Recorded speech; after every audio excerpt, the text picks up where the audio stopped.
All right, thank you for coming. One of the things I probably need to do, and I don't know, Kyle, maybe you can help me with this. Do we need to accept? I just made a summary of the last meeting. Do we need to accept those minutes as official or something? Is that something that has to be done, or? Well, I don't know if it has to be done. I think it's a good idea, though. Okay. Just to get it into the record, so. All right. Preserved. I guess I don't know if you guys had read through those things. Is there anyone that had anything that wanted to add to? I mean, it's pretty much just what we did, kind of thing. So, unless there's anything, I guess I'll just say, without further ado, we'll keep moving. Maybe what I'll do is just have you give your name again, just so it's on the record there, so you can see who's here. Don Ball, resident. Larry Brown, resident. Carlos Adams, Selectman's Rep. Ray Tabor, resident. Beverly Powden, resident. Brian Colburn, McFarland Johnson. Ruth Gage, Historic District Commission representative. And my name is Mike Long with McFarland Johnson. We do have Carl is here, and Megan, and Brian, and Rich O'Brien. Yeah, Rich O'Brien. And Jen Phillips, resident and library board of trustees. yes. Okay. Again, thank you all for coming. Let me just explain what I'm going to try to do. I just got started. There's a handout right there. Sorry, almost forgot. Thank you. What I'm going to try to do tonight is I'm going to try to show you all that we've done and some of the conclusions we've reached about how these alternatives are working. We have a number of alternatives. I'd like to get through all of them tonight. I'm not going to re-explain them all because we sent out the things, but feel free to ask questions. Okay, so don't be shy. I'm going to go through the matrices that we created, one for the Pleasant Street intersection and the other for the High and Elm Street intersection. Maybe what I'll do though first is the second thing on the agenda here I have is the purpose and need. And last time I asked if anyone had any comments on that.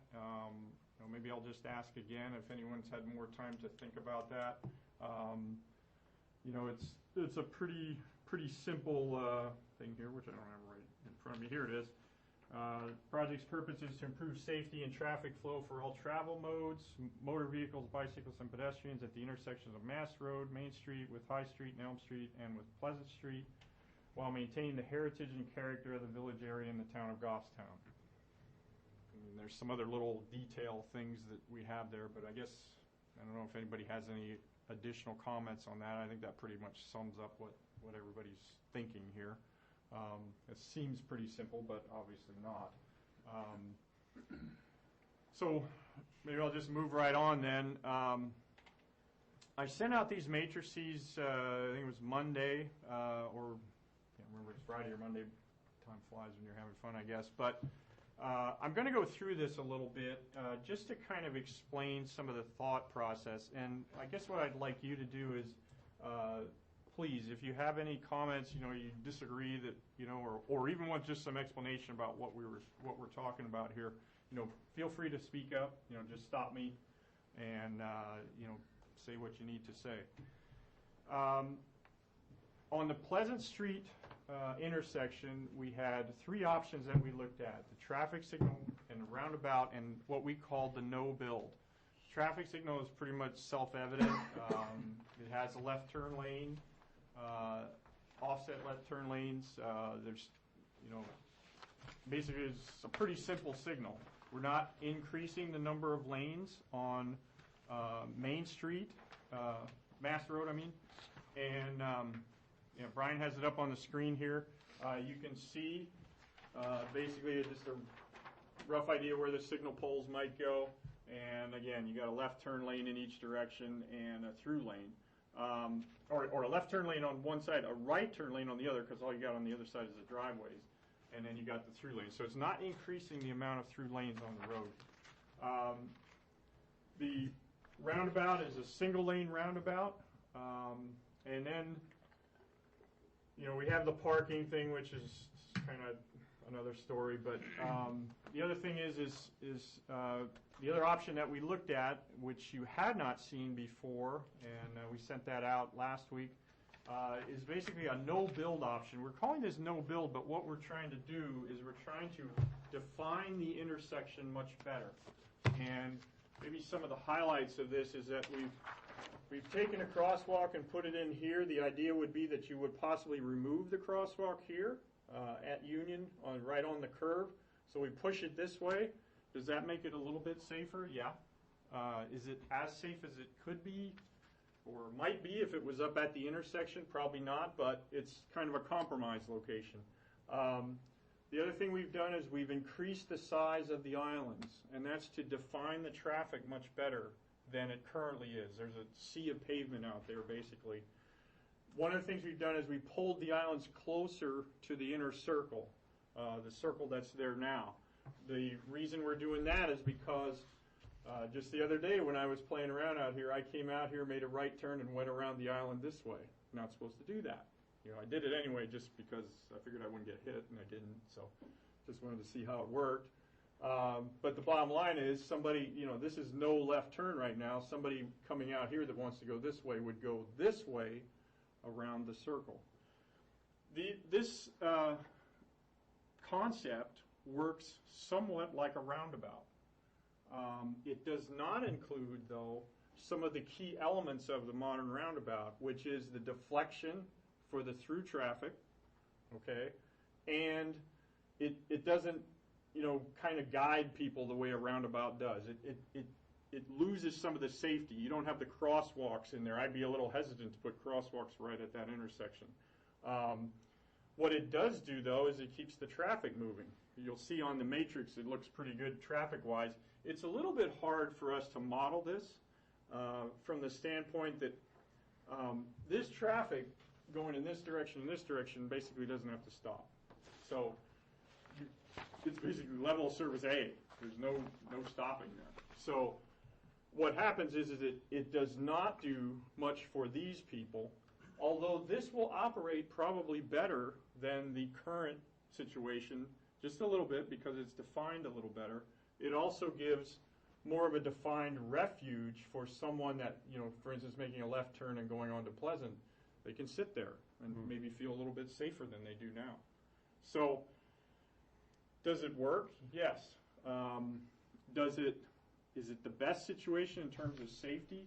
Not as good as a roundabout, for sure. Is it safer than a traffic signal? That's a little bit hard to say, but I might venture a guess that says maybe yes. Is there less queuing space for traffic wanting to make a left-hand turn onto Pleasant Street than there is now? Not necessarily. We could massage it a little bit. This width here that we have is a little bit less. We think the width that we've left there is enough for two cars to get by. So you could bypass. I mean, if somebody, you know, sitting here, could they queue out there? Probably could. We could close that up a little more if we wanted to. You know, it's kind of a judgment call. We, you know, just kind of threw this together without trying to constrain things too much. I'll just say for the record, I have a little bit of consternation about, you know, doing this option as a, you know, signing off and stamping the thing as a PE. It's a little bit different. It's also contrary because it's not yield on entry. It's contrary to what the roundabout is telling you to do at Wallace Road and any other roundabout that you go through. This kind of looks like a roundabout, but it won't operate like a roundabout. And so that driver expectation is pretty important in traffic engineering. People are used to this, though. They know what's out there. So I'm kind of, do I really want to recommend that we do something like this? So I don't want to get bogged down too much on this one, but you know, this was an option. Let's go back to the matrices, and I'll kind of point out some things with all three options. Okay, so you got the traffic signal, roundabout, no build. And I'll just go down through these a little bit. Traffic calming potential. With the traffic signal, it's kind of limited. Again, you have a fair amount of pavement out there. It'll be a little bit better than what's out there, I think, because you've got the signal doing its thing, and we've put some islands in the the option that we've shown. The roundabout has really good traffic calming. People will slow down through there. The no build has some. I rated those two kind of. I said they were kind of the same. I mean the word I used, but maybe don't get hung up on that.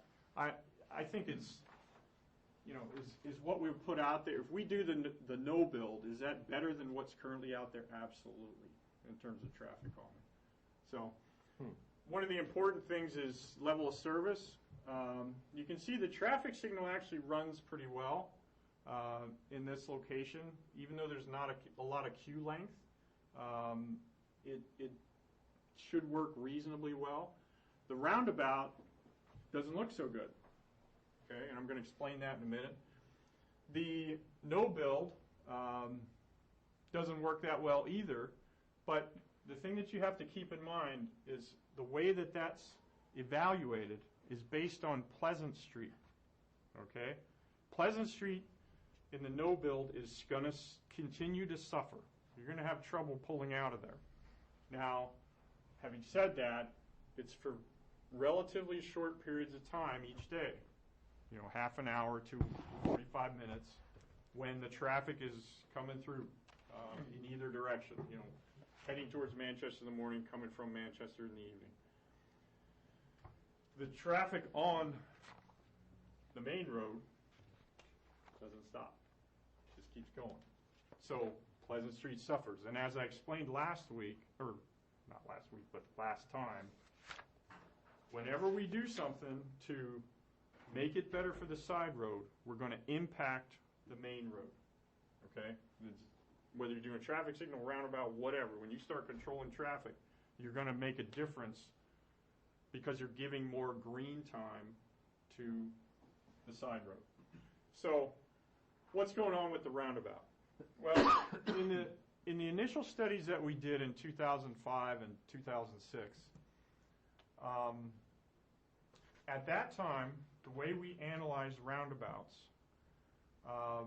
was, I guess I'll just say, was still in flux a little bit. I'm still trying to, there's a lot of discussion going on within the community, the traffic engineering community, about how to evaluate roundabouts. At that time, it was still, they were using numbers that came from Europe or Australia in terms of how people operate with roundabouts. They've used them there for a much longer time than we have. Consequently, in 2010, we follow a manual called the Highway Capacity Manual.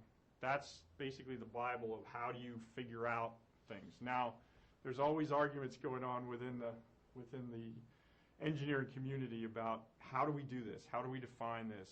How are people driving? Changing expectations, changing driver abilities. More older drivers now than there were before. So they're constantly evaluating how they do those things. In 2010, they came out with new guidelines for how to evaluate roundabouts. They downgraded the operation of roundabouts. Okay, they made the software that then came out to figure these things out is made to run a little bit worse than it did before. And that's based on evidence here in the United States of how people are driving roundabouts. People are still learning a little bit. They're still, I'll just give you for instance, I notice when I go through Wallace Road, people could be a lot more aggressive than they are. And it only takes one person. I don't know what their issue is. They don't see very well. Maybe they're not as quick on the uptake. I don't know. They don't take the gaps that some other people take. Roundabouts work better the more aggressive you are. Some people aren't as aggressive. That's been observed throughout the United States. Okay? What we tried to do was, one of the things we did was we actually took some measurements at Wallace Road one morning, measured queue length, measured traffic, the volume of traffic, and then tried to calibrate our model based on observed conditions here. Now we got some kind of conflicting information there. Some of the runs we did told us to go one way, some we went another. But the bottom line is we feel that we probably need to run the numbers more conservatively than we ran them back in 2006. Okay? So currently, that's the way we're doing it. Do I feel that that's what it should be? I don't know. I'm kind of on the fence on this one a little bit. The one thing to remember, though, is theoretically, drivers should get better. 20 years from now, we'll have teenagers that have grown up with roundabouts, understand them a little better. Some older drivers will have stopped driving. Maybe we get better. You know, people get better at these things. That's been the evidence in other countries, Europe, Australia, etc. But having said all that, for now, you can see the next column is queue length. And you can see some awfully long queues there. We have 173 cars on the roundabout on northbound Main Street in the PM. Do I believe that number? No. Do I believe that that number is a pretty big number? Is it 50 cars? I'd be willing to bet that it is. Those are in the design year, though, as well. Not the current year, the design year. And that's another thing that I'll point out to you. The design year is based on a 1% growth rate from now until then, 20 years later. 1%. Now here's the kicker. Traffic has actually gone down since our last count in November 2005. It's gone down.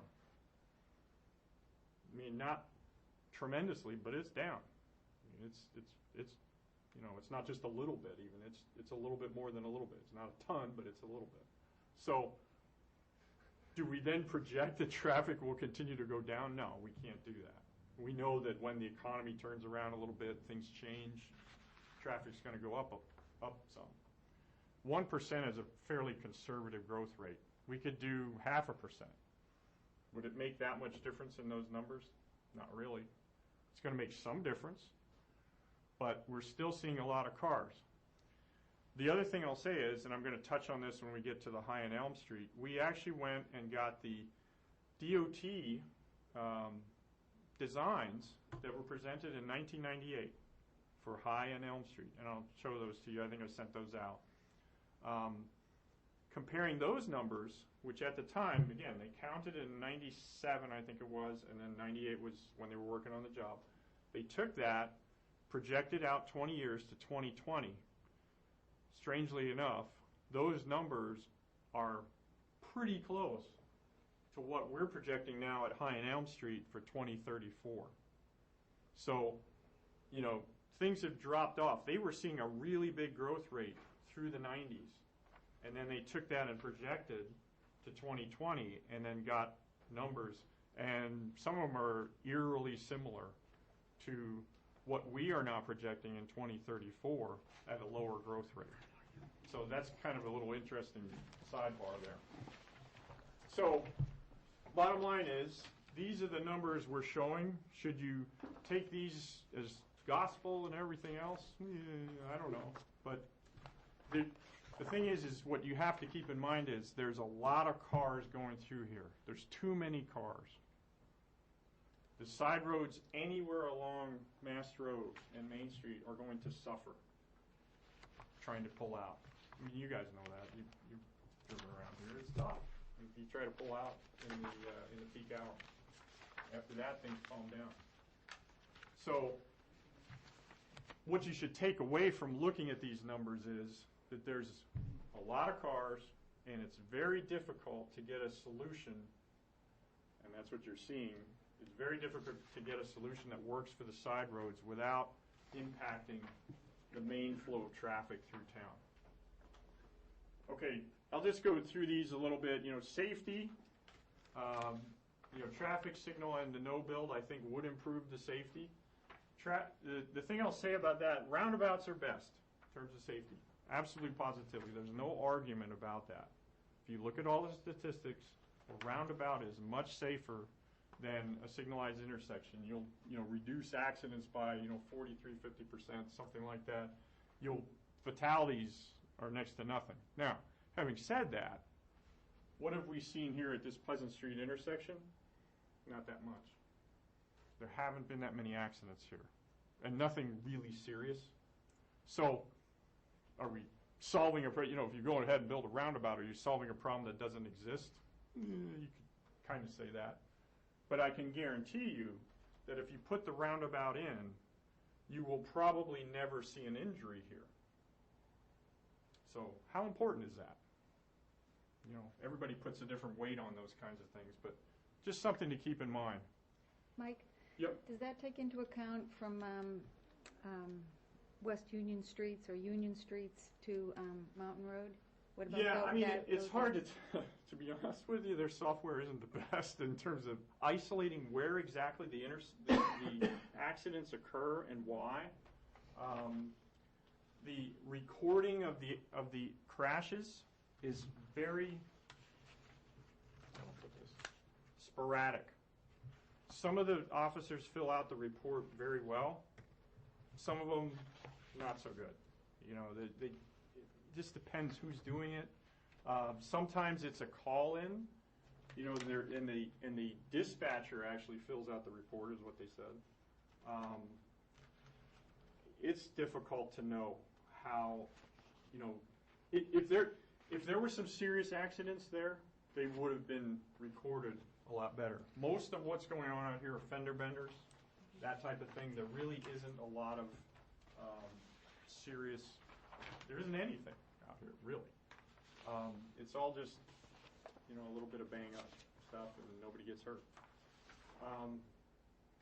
And let me just say that for the record. The issues map that I sent you, maybe I should talk about that, what we've seen there. Mountain Road, very difficult to pull out. Okay, you've got a crosswalk there. Union Street, crosswalk, bad deal. Probably shouldn't cross there. The layout of the intersection and so forth, there's a lot of pavement out there. People don't really know where to go. Having said all that, I think that my observation is that the horizontal alignment, right by the gas station there that comes in, slows people down. I can tell you, I've tried to drive through there quicker.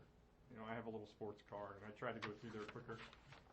30 miles an hour gets pretty uncomfortable, because you can't really see around the corner. There's a big tree there and so forth. People tend to go eastbound a little quicker because they can see, but there's always so much going on that I've never, the times when I drive through there and I'm following somebody, I've looked down at the speedometer to see what they're doing. I don't go that fast.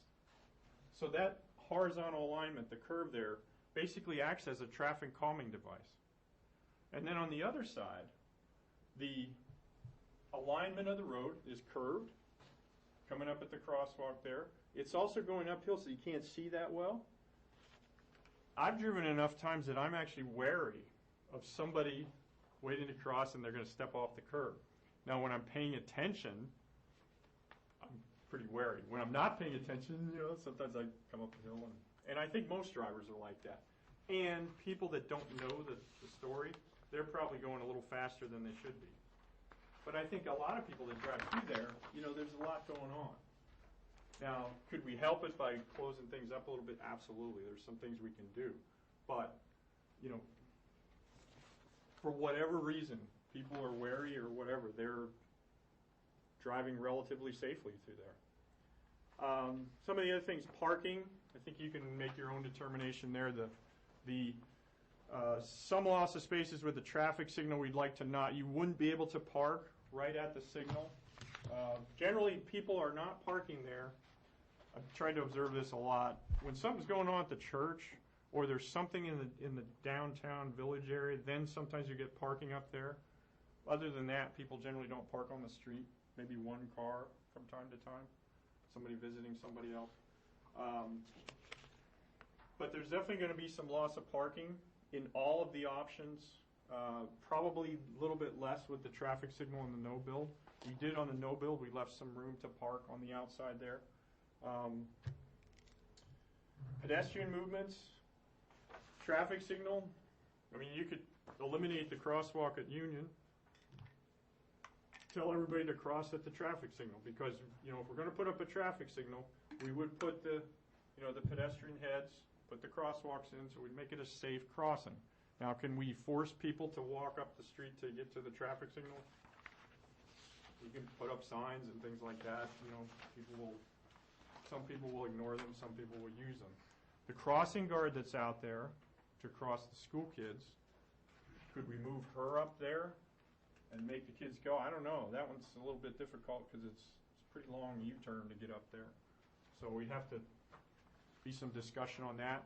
The roundabout is the same issues as the signal because it's further away from Union Street, but it's very defined. The statistics have shown that pedestrians crossing, even impaired pedestrians, are very safe at a roundabout. Okay, are they safer than with a traffic signal? Jury's still out on that a little bit, but it's pretty close. What the statistics are showing is pretty close. There's been just basically as many people hit at traffic signals, probably more because there's more of them, but percentage-wise, it's probably close to the same. Some people like the signals better than the roundabouts. There's a handout there. I don't know, you can probably roll one of these chairs around. Just going through the alternatives, just kind of explaining. Trying to remember where I was.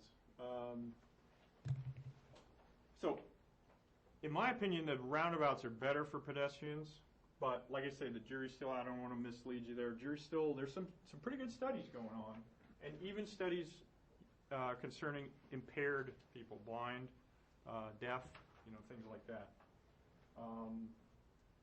And then the no build, because we've moved the crosswalk up, I said slightly improved. You know, so aesthetics, the traffic signal doesn't really fit, and then context sensitivity, that's kind of the same thing. Maybe you can move that up, Brian. Yeah. The signal is probably the worst for those. Signal's going to still be a lot of pavement. What does that mean? Context sensitivity? What we try to do, context sensitivity is, does it fit within the community? Okay. Good example. Meredith. Got the lake on one side. You got some nice old homes, things like that. Back in the day, the DOT went in there. You know, Meredith asked them to come in, say, hey, what can we do about the traffic problems? I'm assuming all of you know the issues up in Meredith, where you got all this traffic, it just backs up on the summer days and, you know, really bad. They came in there and they said, okay, well, we can solve this problem, but we're going to have to put 4 lanes, you know, right along the lake and then, you know, up to the intersection and so forth and so on. Basically, the town just said, no, we don't want that. Well, that's what you have to have to solve your traffic issues because there's so much volume. Okay? But does that fit within the context of the community? I don't think so. I mean, it just doesn't. You know, I mean, you got the lake and you don't want a 4-lane road, people blasting through. I mean, that's not what you want. So that's you know, we came back and, you know, actually went away. They come back now, and now we have an option on the table that includes some roundabouts. It's actually a double-lane roundabout at the 3 and 25 intersection there. You know, and that study is going to go forward, looking at trying to, you know, get the environmental document together for that. That fits better. You know, there's some landscaping things you can do. The roundabout itself it fits, you know, within that. Much better fit for the land, the lay of the land. Okay. So context sensitivity here would be something that's more, you know, does a traffic signal fit? A lot of people don't think so. You know, I'm kind of, you know, I don't hate traffic signals, but is that what we want in Goffstown? So that's what it is. It's just, does it fit within the, you know, the historic nature of the village, or, you know, whatever you want to think about Goffstown should be, what option fits there? And at least in my opinion, The signal doesn't fit. Okay, that doesn't mean we shouldn't do a signal. Just maybe not, some other signals in the village. A roundabout fits pretty well. You can landscape it. You can do what you did at Wallace. The one in Concord, over by White Park, has some nice landscaping in there. I mean, it generally fits. It's a residential little community there. I mean, park, you got the old school. Fits really nicely. I would have hated to see a traffic signal in that location. In fact, the roundabout worked better there than the signal, so that's what they went with. I also said aesthetics, context sensitivity for the, if we go and do the no build, that's going to fit pretty well too, I think. I think you could landscape those islands. I think you could do some things to make it, still have that village feel, except when you got all this traffic going through. But environmental impacts, basically there's not much. We're not, in this particular intersection, we're not in a historic, it's not nationally registered, anything like that. There are some old buildings around, though, and if we put a traffic signal, one of the things that we have to do, if that's the decision we decide to go forward, we'll have to go and talk to, who is it, Shippo, DHR. Lost it there for a second. Just to make sure that, are they going to be okay with traffic signals? Maybe they'll want us to do some things that make them look old traffic signals or something, some kind of fancy arms or whatever, maybe it'd be something like that. Or maybe they'd say no. Mike, under environmental concerns, does a traffic signal meet the intent of CMAQ? Or is it creating more? In my opinion, yes. Does it CMAQ is congestion mitigation. We have congestion through there. Does a traffic signal do that? Yes. Does it mitigate? Yes. I would say, is it? Yes. I mean, the bottom line is yes. I think it does. I don't think we would have any problem saying that. I think it would help pedestrians cross easier, safer than what's currently there now. I've seen people running through that, current situation. I think it does. Absolutely. Better than a signal, though. I mean, you're also addressing in a better way the air quality because you're not having standing cars. Correct. If you're doing the roundabout option versus the traffic signal, because then you have sitting vehicles, just smoking their. Yeah. Well, see, I would agree with you, Brian, in the instance of less traffic, because as you could see above, we were getting a very long queue for the roundabout, longer queues than we're getting with the signals. I might say that the roundabout isn't as good because we have more cars in the queue, even though they're moving. And maybe I should explain. A moving queue, there's a little bit of discussion about traffic signals, a stopped queue. Vehicles pollute a little more when they're stopped. A moving queue, a little bit less. But if I got more cars in the moving queue than I do in the stopped queue, I'm not sure. We'd have to do a really detailed analysis to understand that. So the only other thing to remember is those queues are only for your peak hour. Correct. And with a roundabout, for the other 22 hours a day, besides your morning peak and your afternoon peak, there are minimal to no queues. Thank you. That's a very good point. That's a very good point. Because the roundabout will keep moving throughout the rest of the day.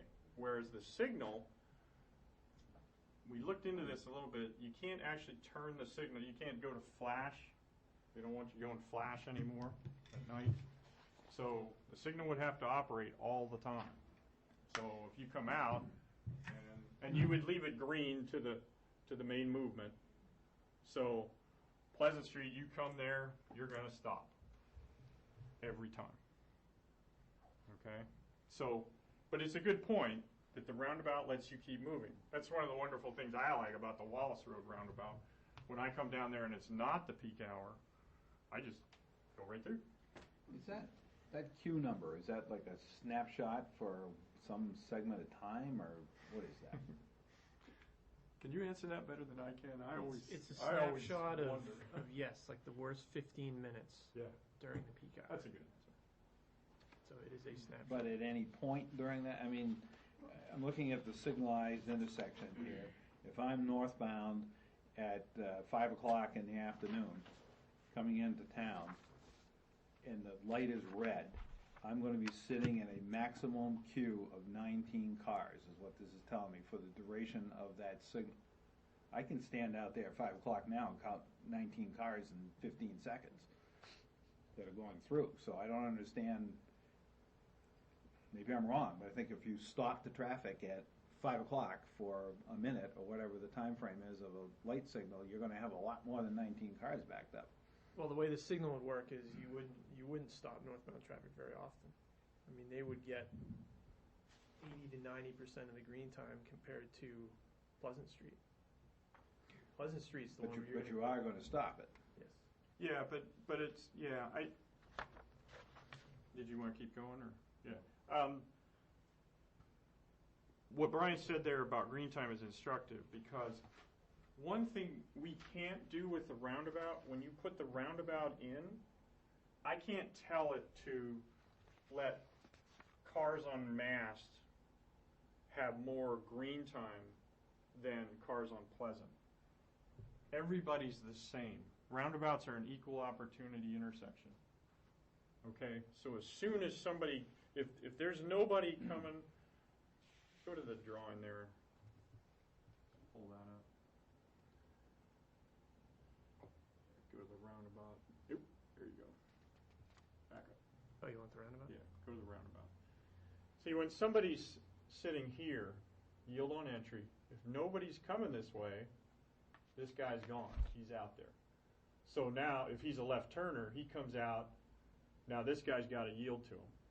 So in the evening, everybody's coming this way.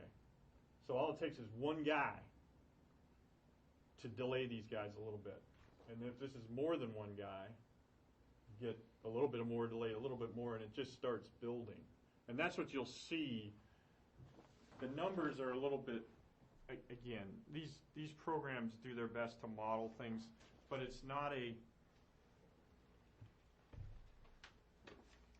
not, we'll run the sim for you. I mean, that's I think what we'll do. the numbers seem extremely misleading to me. Well, the thing is like you said, there's a lot of guys coming this way. Right, but So there's a lot of guys that are stopped when that light is red. That's right. And now you go back to your definition of a moving queue versus the stopped queue, and well, you already have a moving queue out there now before you do anything, unless you define a moving queue as 2 miles an hour. Right. There's already a very slow line of traffic, one car after another coming through. Yeah, I mean they're going a little bit faster. So and that's the other thing where it's kind of difficult to talk about signal delay versus roundabout delay, because the roundabout delay is actually the difference between 30 miles an hour, because they're just going, and what the queue is moving at. In other words, when you reach the back of the queue, by the time till you get to the yield line, you've traveled a certain distance in a certain amount of time. That time is going to be something, 10 miles an hour maybe it is, an average time over that queue length. I think the numbers show, 12 miles an hour or something like that on what they're saying. So you take that number, subtract that from 30 miles an hour, which is what you would do if you had no queue, and you say, okay, that's your delay. Whereas a signal is something similar but not the same. How would you compare it to the backup on the Wallace Road one at night? You mean how will this work compared to Wallace Road? I think it'll be, I think it will be more. Well, I know it will be more, because in 2034 we have a lot more cars. Now, if you just took it and ran it today with today's traffic, it still gives us a long queue, and that's where we're struggling with the numbers a little bit, because I've gone out there and looked Wallace Road at night, and you'll get 15 cars, something like that. And that's just, just a little bit of observation, just to see what's the worst I've seen. So there's more traffic at times coming down Wallace Road, and those start backing those guys up, but they seem to come sporadically, different times, 4 o'clock, 4:30, so forth, and then it'll clean out a little bit, and then they'll start going again. This one's a little bit different. There's still a fair amount of traffic at Pleasant Street. There's more traffic on Pleasant Street than there is on Wallace Road. Right. So that's one of the main reasons why we're expecting a longer queue here than at Wallace. And to answer your question about the number of cars in the queue, I mean, we're showing for that northbound in the PM like 1,050 cars in the peak hour. But when you divide that into minutes, it's more than 17 cars in a minute. So they're flowing through there now. That will be flowing through there. Right. With with that 1% for the next 20 years. So it's even less than that today. So and we have a lot of our numbers in vehicles per hour, and they sound like a lot. They aren't so bad when you get them back into that minute, but the way this signal would work is out of every minute, northbound traffic's going to see 40 seconds of green time, and Pleasant's probably only going to see 8 seconds of green time. So that's why it's. So that might get more bad. Yeah, if you stop northbound traffic for 30 seconds, that's only 8 or 9 cars that are going to back up. Was there I assume there was a projection done for queue length before the Wallace Road roundabout was constructed? Mm-hmm. And has there been a look at since then to compare reality to what that projection was? When we did Wallace Road, we used the older method of analysis, Which was less conservative. So, but what Mike said earlier was we did, when we conducted the traffic counts at Pleasant and High and Elm, we also had them count Wallace for 1 hour in the morning. And we ran that 1 hour through our program, and the program was predicting a queue of 50 cars, and that's what the traffic counters counted. It was a 50-car queue for that hour. So you're validating your software on Wallace Road, but saying that We it's probably not validated it accurate on this one. for that one particular instance. We analyzed a different hour, or like we took the first 15 minutes of that hour, and it was not as accurate. The model was not as accurate as what they observed. You say you did it for the morning? Yes. Did you do it for the evening as well? No. See, my concern is the evening traffic is where you're going to maybe see an impact from the roundabout, because the roundabout may end up slowing down some of that traffic that's possibly just going to zip right through, as it normally would have without that Wallace Road roundabout up there. So if you run the numbers with the Wallace Road roundabout plus having a roundabout here, you would think that the Wallace would slow it down a little bit so that the queuing isn't quite so bad when it hits this one coming from that direction. Yeah, it wouldn't matter to the program, the way the program runs, because it's a random. There's no reason to believe roundabouts generally allow things to be fairly random. There's a little bit of platooning, but the way we run the numbers, it shouldn't matter. We're using, I think what we have, a 30 mile an hour on the approach, I think is what we have. So I just don't believe, correct me if I'm wrong, Brian, I don't believe that would affect us very much. No, and I guess you're thinking about is the traffic stacking up at Wallace, and so it's almost metering the flow. It's sort of, that's that what I was point. thinking, because it does do that. Yeah, but it's only, maybe the delay there is a couple minutes for that slug of cars to get through that one. Well, it's not even minutes; it's seconds. Seconds. Yeah. There's a long, those intersections are so far apart that I think it allows for it Yeah. to catch up. Okay. I know Rich has been there. One of the things I think we need to, the point I want to probably bring up is to be sensitive as possible to this queue that you're talking about. Not much you can do about it in the morning, but it's the evening queue, because I've been through both. I've been through the one at Wallace in the evening times, and I sense the frustration of many of the travelers that they get stuck in it. And if all of a sudden they have to learn that they're going to get stuck in another long queue, guess where they're going to go? East Union. East Union will be the bypass. Yeah. And East Union's not built for that. And my concern is a little safety issue also, because I see a lot of kids out there playing, and I was cringe when people do take that as a bypass. So I appreciate the consideration for this queue time, because it's going to turn out that way. And so I see that in the morning on Church Street. So if this was kind of put into the high Elm Street, and I see it already being at the fire station, is people use Church Street as the bypass, so they don't have to go through that intersection. So that's the impact of your queues. It's not so much waiting as people get frustrated in finding alternative ways to get through. I'll echo that too, just for the Maple, it's across from Maple Ave, where you can, Cottage. read, and then you head down to the one next to the river, which I don't know the name of. Mill Street. Cottage from Mill Street. Yeah. Don't give away all the secrets, we're on TV. But is your comment relative to a signalized intersection That's another or the cutoff. roundabout? Because with your intersection, with your signalized intersection, you're going to be stopped. Right, and I think whatever, this is where the experts have to tell us is the queue, what can minimize the queue the best, and I would say just be sensitive to it, because I think by the time they get through Wallace, they're looking for a way out, and they're going to wait, so they don't have to get stuck in another queue. But if they know if if signalized is going to offer a typical queue of what, 9 cars, I think you said, 9 to 11 cars. Maybe that's acceptable to them, and they're not going to take that bypass route. I don't know, or you go with the no build, and people are used to it, and they're going to go through anyway.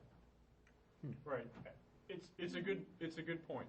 It is a good point. If you delay, we'll see when we talk about High and Elm Street as well that there's some issues there, and I can tell you, when I come down High Street, if there's too many cars, I bypass it by turning right and going down, a block, and then getting onto the Church or getting onto Depot Street and going around. That's what you do. Yes, sir. If the big concern with this option is the night traffic and the queue, I think it's reasonable to say that the shortest queue is the way it stands right now, because there's nothing to slow anybody down, there's nothing to stop anybody. So what if the lane coming from Cumberland Farms was double lane? You could go into the rotary, you could slightly bypass it to the right, a straighter line.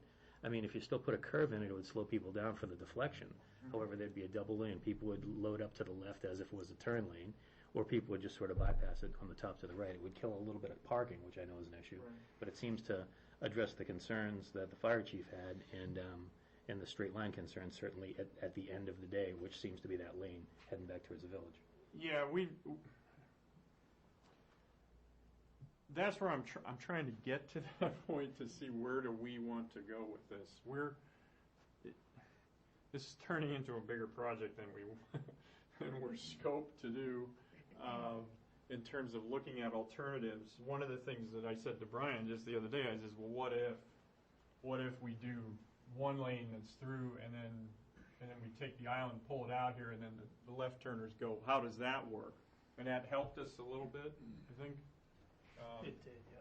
But it didn't help us tremendously. No.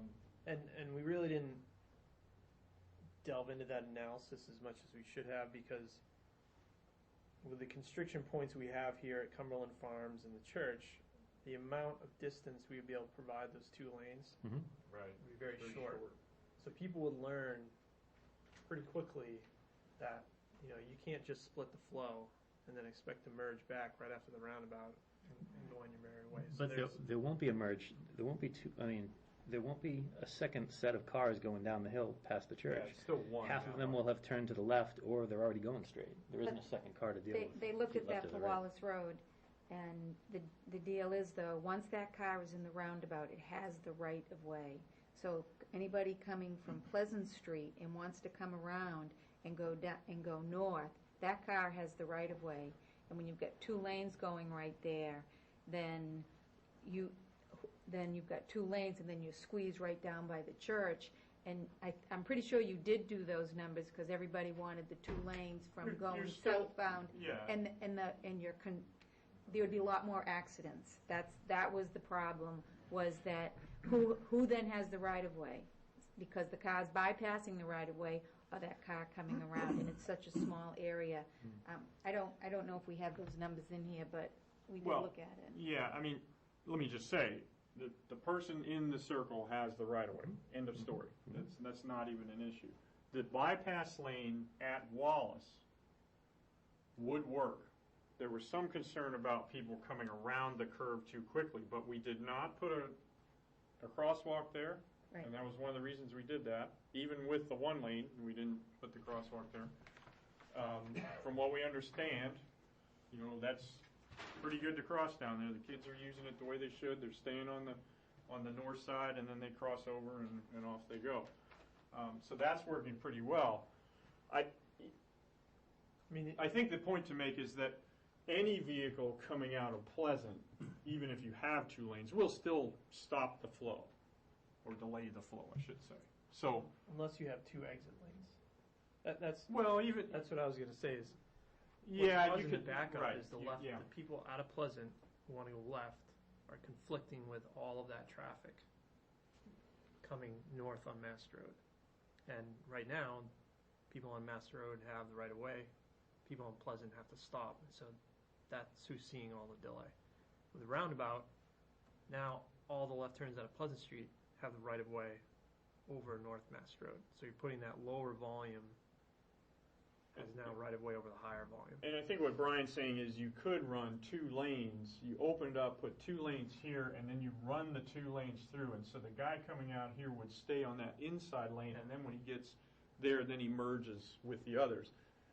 There's not a lot of room to create or delete that lane if you've got the two-lane roundabout. But what about the guy that wants to go west?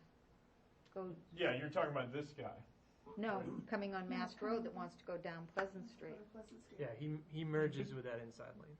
That car would merge with the inside lane.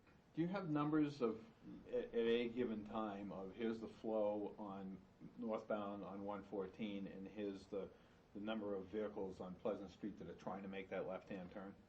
Yeah, I don't know. Yeah, we counted that traffic from what 2:30 to. Yeah, you got your diet. What's the number you're using, just so that they have for a the perspective? 20:34 p.m. northbound traffic, including the left turn onto Pleasant, is 1,256 vehicles Per hour. Okay, but what's the traffic on Pleasant Street that wants to make a left and go down Main? 75. Well, I mean, how is 75 cars going to impact all those northbound cars that much? Just enough. They do. I mean, the other thing that we did is we actually. The other thing is the 1,250 is really beyond what a single lane roundabout can handle. I mean, there could be 5 cars coming out of Pleasant. The issue is they have to slow down coming to the yield line, check to make sure nobody's coming around the roundabout, and then proceed. And that slow down and speed up time, that's what's causing the queue.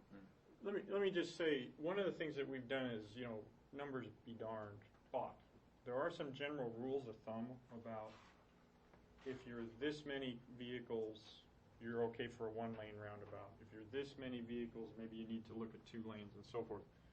One of the rules of thumb is the conflicting movements. You take vehicles coming in on the one, vehicles in the circle. What's the total of those 2 numbers?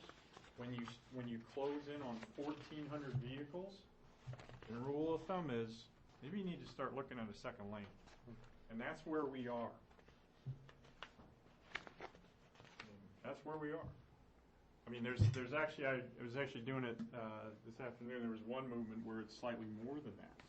I think it was the morning turning movement or something, I forget, but one of them was more than that. So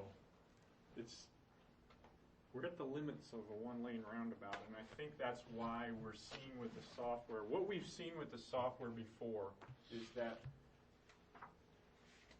roundabouts work pretty well, and then when you start reaching these limits and you still stick with your lane configuration that you have, it's almost like it starts going up like this, where you start seeing these queue lengths just get way longer, and that's when you start saying to yourself, are these good numbers or not? So let me keep moving here. I have some ideas about where we need to go, but let me just finish up what I'm doing here. Cost, I mean, you can see that for yourself. How much should you trust these numbers? I mean, these are preliminary estimates, which are always a little bit suspect, but we have some good numbers to use. We did curb and pavement and things like that, so we feel like they're in the ballpark. Should you assume that the construction cost for the signal is $400,000? No. Is it going to be $500,000? Probably not. It's going to be $300,000? Probably not. So I'm just trying to give you a sense that these are numbers that you can hang your hat on a little bit, but it's going to fluctuate. Okay, it's going to be a little bit different. So relative to each other is what you should be looking at. The roundabout and the signal are probably going to cost about the same amount of money to put in. The no-build option is going to be less. Now, we're still assuming with the no-build that we would change those islands, we would redo the pavement as well. So we're assuming the same type of pavement redo for all of these options, because the pavement out there is in pretty crummy shape. Needs to be repaired. Rehabilitated, I should say. It's pretty much gone. So it's going to take some work to do that. With this project, I don't know if it was made clear last time, or you remember it in the first meeting, the town share is 45%. That's what was part of the CMAQ grant. So that's what's in there. So I'm just showing that just so you know. These things here, other advantages, other disadvantages, are in addition to what you saw up above. The signal is a little bit easier to construct maybe than the others. Than the roundabout. Probably not much in this case because there's enough room to work between the right-of-way lines. The right-of-way is back behind the sidewalks, basically. So there's actually, there's a sea of pavement. So there's actually a lot of room to move people around and get the circle built. But you can do that with the signal too, maybe a little bit easier. Driver understanding, roundabouts are still a little bit new. Some people are still getting used to them. Maybe a little bit less parking loss. The roundabout, as we stated before, there's a lot of good things about roundabouts. If we didn't have such a long queue, for me, that's what we should do. But it's not what we have in this case. But there are a lot of good things about them. One thing to keep in mind with the roundabouts is you don't have the signal costs you money every year. Power, the heads have to be replaced after a while, stuff like that. It's not major dollars, but it's a cost every year. Roundabouts don't have that. They'll also work during a power failure, which we seem to have a lot of these days. Roundabouts, you don't have to do anything. Police don't have to be out there. That's a good thing.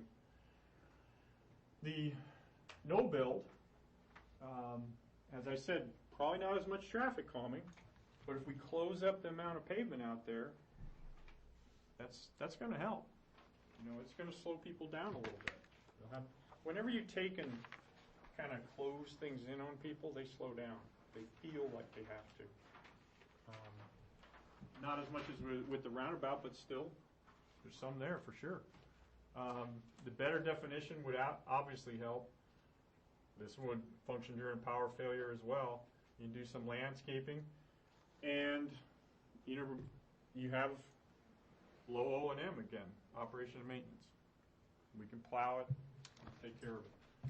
Other disadvantages, you're pretty familiar with what signals can do, and then the roundabout. still have, generally there's, what we're seeing right now is about I could show you some tables and stuff, and I don't know if some of you looked at that thing I sent from the FHWA. There was some good information there about roundabouts. Generally, you'll find that there'll be a large contingent of people that don't like roundabouts when you propose one, but after it goes in, you'll generally get about 80% of the people that will say, hey, this is pretty cool. Works. But there's always people that, don't like change, don't like them. Even my wife, she's kind of on the fence a little bit. I've been trying to convince her, but for me, the big thing on the no build is that we're kind of going against the driver expectation that we're trying to set. Yield on entry. This would not be that. So that's why I have some concern about it. But it define things a little better and so forth. So I don't know if you have any last thoughts on this. I mean, we're trying to get to a point where we're trying to decide what to do. I'm not sure that we can get there this evening. We're supposed to do 2 of these meetings, and I'm tempted to say maybe we need to do one last one to let you stew on this stuff a little bit. But I guess, any other comments on this one? Go ahead, Carl. Well, I think you're looking for guidance from this group as I to am. which alternative to pursue. Okay, so I'm going to cut to the chase. Okay.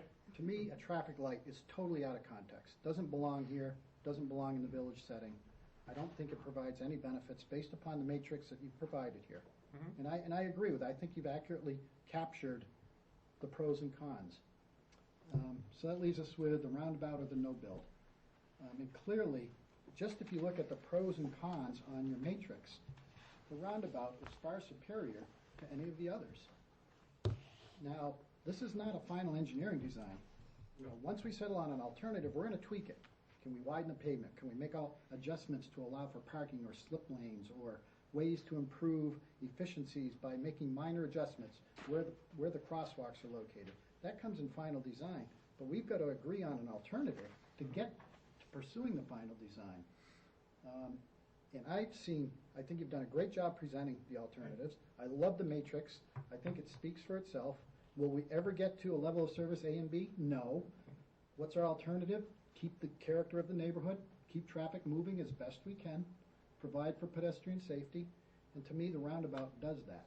And so, like I say, I'll cut right to the chase and tell you that I would recommend that, we get to recommending an alternative to you as quickly as we can so we can get to that final engineering phase, because that's where the real work is going to occur. So I'll just leave it at that. Is there others that would like to respond to that, or? I'd like to know what our town professionals think. Okay. Carl, Brian? Uh-oh. What do you guys think? This is, you put a lot more into this than we have. What do you guys think, Brian?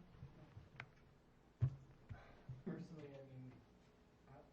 I like to look at roundabouts just because I think they're a good option for traffic. When I'm seeing a failure on your testing, that seems to be a little bit alarming, but it looks like all of the options except for the no build basically are still failures. Or I guess the traffic signal doesn't fail, but there are other issues that come along with the traffic signal. So I'm a little torn, and I think I sort of feel that same feeling inside you, that you're not sure what to do, and you're looking for guidance from all of us. I know I sent you comments about the way that those parking stalls were laid out along the edge of the roundabout, and I think even one step further from what I had said, I had said we flip them around and have them go the other direction. That still may be somewhat of an impediment to traffic flow through that roundabout. I don't know. It's probably going to slow it down a little bit to have them there. So one option in the design could be to not have the parking there at all. And I think you guys have probably shown options that don't have the parking there. Mm-hmm. I would submit, though, Brian, maybe just to clarify on the parking, most times, again, the parking is only used on weekends and some nights when something's going on at the church or whatever. So generally not peak hour. Generally not peak hour. I know, Carl, do you want to chime in? Or? Oh, everybody knows what I think. What I always come down to on is the problem exists 45 minutes to an hour in the morning, 45 minutes to an hour in the evening. All day long, we're going to be stopping the traffic on Mast Road to put a signal there. All day long. Middle of the night. All day. And it might only stop for a few minutes, but you're stopping them all the time. And a roundabout, with the exception of that peak hour, you just flow right through it. And I like what you said, Mike, about there not being a cost involved with the traffic signals. There is that's a real cost that we would end up having to incur, later on down the road. You have to pay to replace the signals. Signals are not cheap. They're not cheap. And so to avoid signals is a good solution. And a lot of people try to if you can. If your options are somewhat equal, then I would try to go with the less costly one in that regard. Yes, ma'am. I would, like to second what Chief O'Brien said about people cutting down East Union Street. I mean, especially the times that the traffic is coming through are the times that the kids are either getting out of school, going to school, playing, and they are going to cut around. They do get frustrated. I've seen traffic back way up on Wallace. So to get back up there, speed up, because the speed limit is 30 miles an hour to try and come through this roundabout. And my next question is, and I might be a stupid one, but I'd like to know how the tower truck gets around there. I can show you a video. It goes right around. Is it funny? It's slow. So, one of the things. Response time. One of the things I tell everybody is roundabout's slow response. It's going to be slow response, and if it's a case where just to get to the center of town and you have to go through 2, maybe 3 roundabouts, it adds up. And that's the thing, is we try to get through safely. It's a confined space. It's designed to slow people down, and it slows us down too. So it's one of those things where that's why I always prefer signalized intersections, because I can control them through traffic preemption devices. I can turn them green for me. It's always a nice day when we have to go through, and it stops everybody where they need to stop, and we can get through as fast as possible. If given I understand that the traffic lights aren't the best for the village.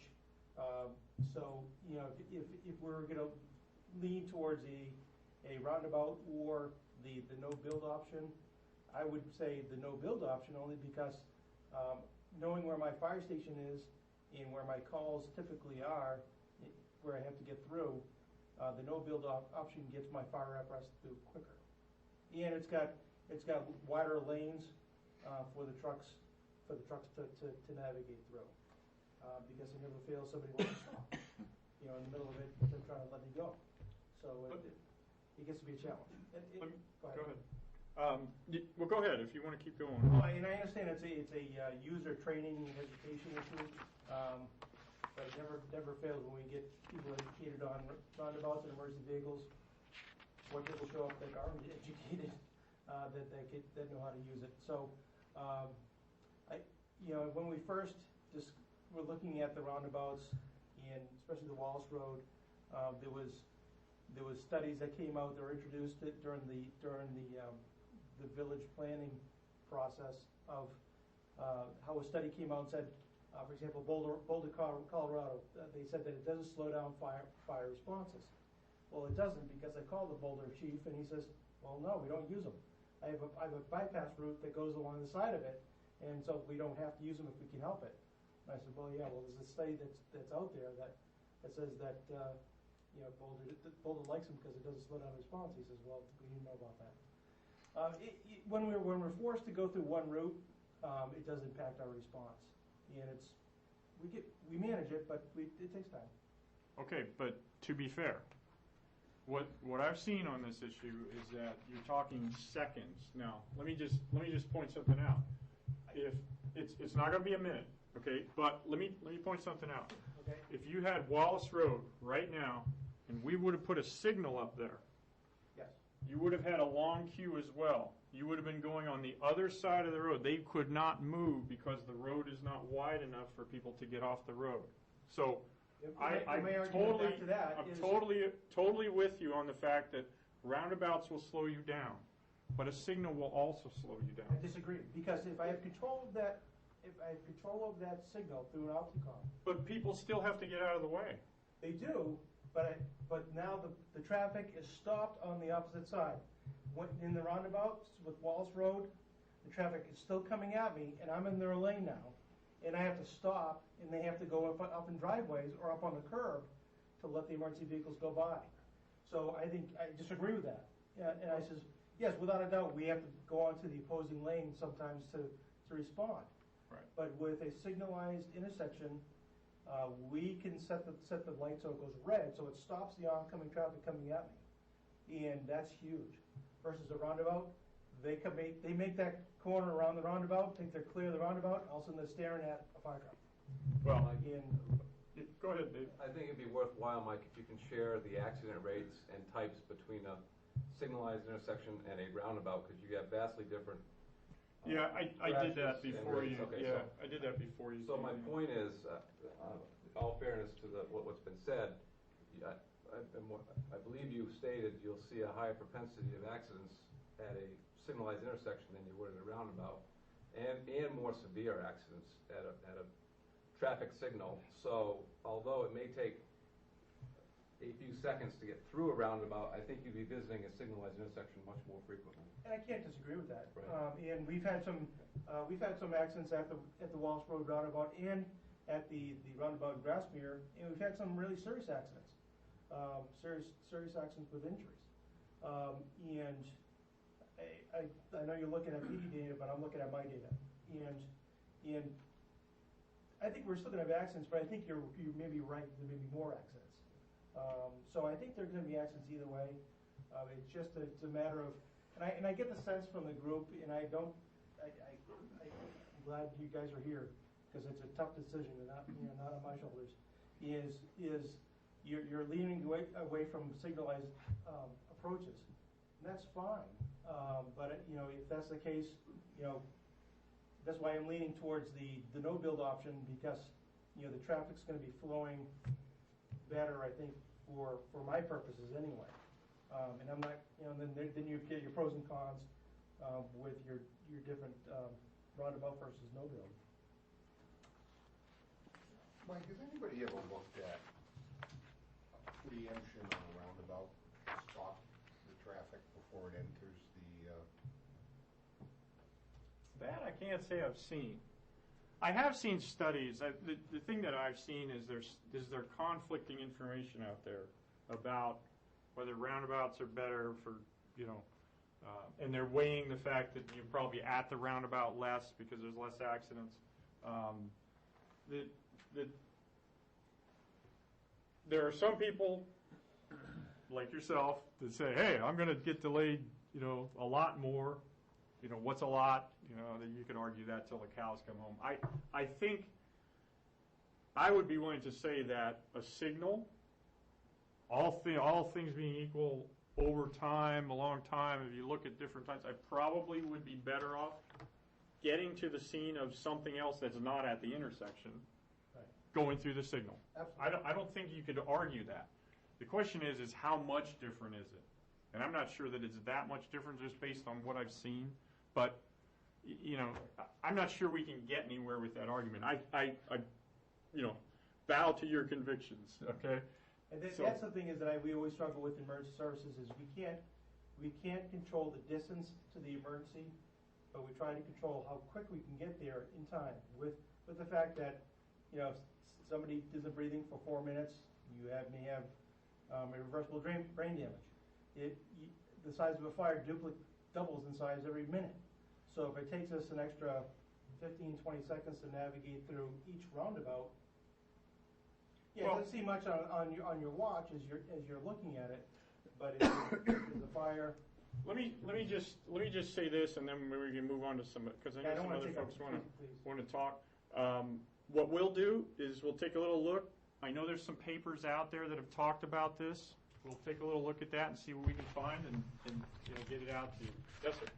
Almost nothing has been said about East and West Union Streets problem with these. They're still gonna be there, the buses are gonna be there. It's still gonna be there. It's gonna be It's still gonna be just as there. bad or worse. For me, the crosswalk is a big issue. It is difficult, though, to pull out of West Union. Tell me about it. Do it every day. And that's why we have the no left turn sign there. If you put the roundabout in, that's one thing to consider here. I probably should have mentioned this before. I didn't have it on my list. I think I forgot to put that on there. Reminds me. What's calling? West Union, if you pull out, you say no left turn there, you come out of West Union, you want to make a left turn, you'll be able to use the roundabout if the roundabout is in. If it's a traffic signal, no can do. You can do it, but is it going to be as easy? No. I think do we have a left turn there? No, we did not. No, we don't. I mean, you could probably make a U-turn there. But yeah, we'd probably have to allow a U-turn if you're going to allow, no left turns there. I'm sorry, did I miss something? It would just the roundabout would allow you to make, if you make the right turn out. You didn't like my answer. Try it in Spanish. The intersection itself, one of the things we considered, and I have not shown, is we considered putting some kind of a divider across there. In other words, you would take, in any of these options, maybe you could extend the island, block off Union Street from a left turn in either direction. That would be safer. I'll look for you. But I'll find you. the buses pull out there, school buses coming from the maintenance facility, use that. I talked to somebody a long time ago about this, and they, it's hard to pull out on the other end. Yeah, they can't go out the other way. Yeah. And so that's why they come out there. So it's almost like we have to leave that open for a left turn. Back in the day, I'll just say this, Carl, back in the day we actually had an option where we showed a roundabout there too. And we kind of took that and pushed it off to the side because it was kind of a frightening look. But just trying to finish my point. Something has to be done about the traffic coming up the hill wide open, because you barely stand a chance getting out of there. Right. One of the other things is you could put some kind of an island in there to, one, calm the traffic, two, allow the crosswalk to be there with a refuge in the middle. Carl would not like that so much because then it'd be harder to plow. But it's there really isn't a lot we can do there in terms of the grade is what it is. Without doing a lot of that would be very expensive to go in there and try to change the grade, cut back the hillside. There's a retaining wall on that side. The way that thing kind of comes up over, you'd have to grade. It'd be tough.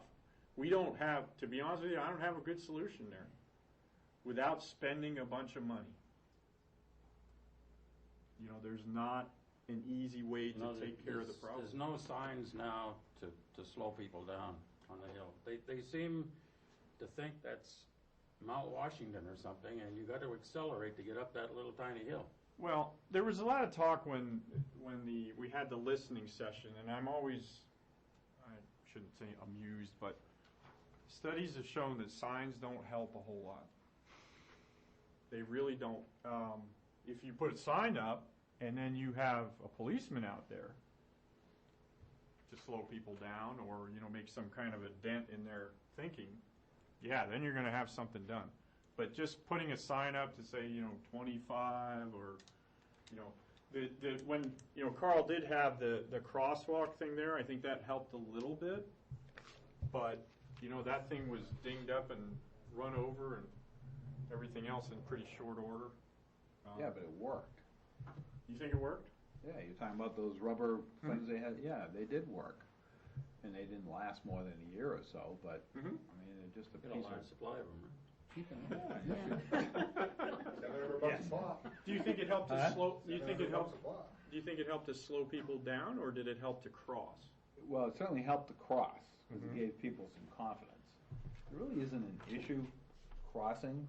Well, there is there, because you don't have the visibility. But other crosswalks are really, the issue's in the mind of the person trying to cross, because they don't make eye contact with the driver and, make the move. They stand on the curbing and wait while you'll stand there all day and wait. But there's not much you can do about that. But that is a tough one from a visibility standpoint. There was actually a study I saw where they had people cross by holding their arm out in front of them. That was the way they had people indicate that they were crossing, and it actually worked. People saw that, and he wants to cross. But in all the options, you've moved the crosswalk up. Yes, Tried to, yeah. we tried to move. Whether the they'll use crosswalk it or out. not, that's another story, but. I would use it. Yeah. Do we have, it's really sight distance, because it's the slope as well as the curve. So in southbound in the morning, there's a pole at the bottom of the hill, and there's a pole at the top of the hill.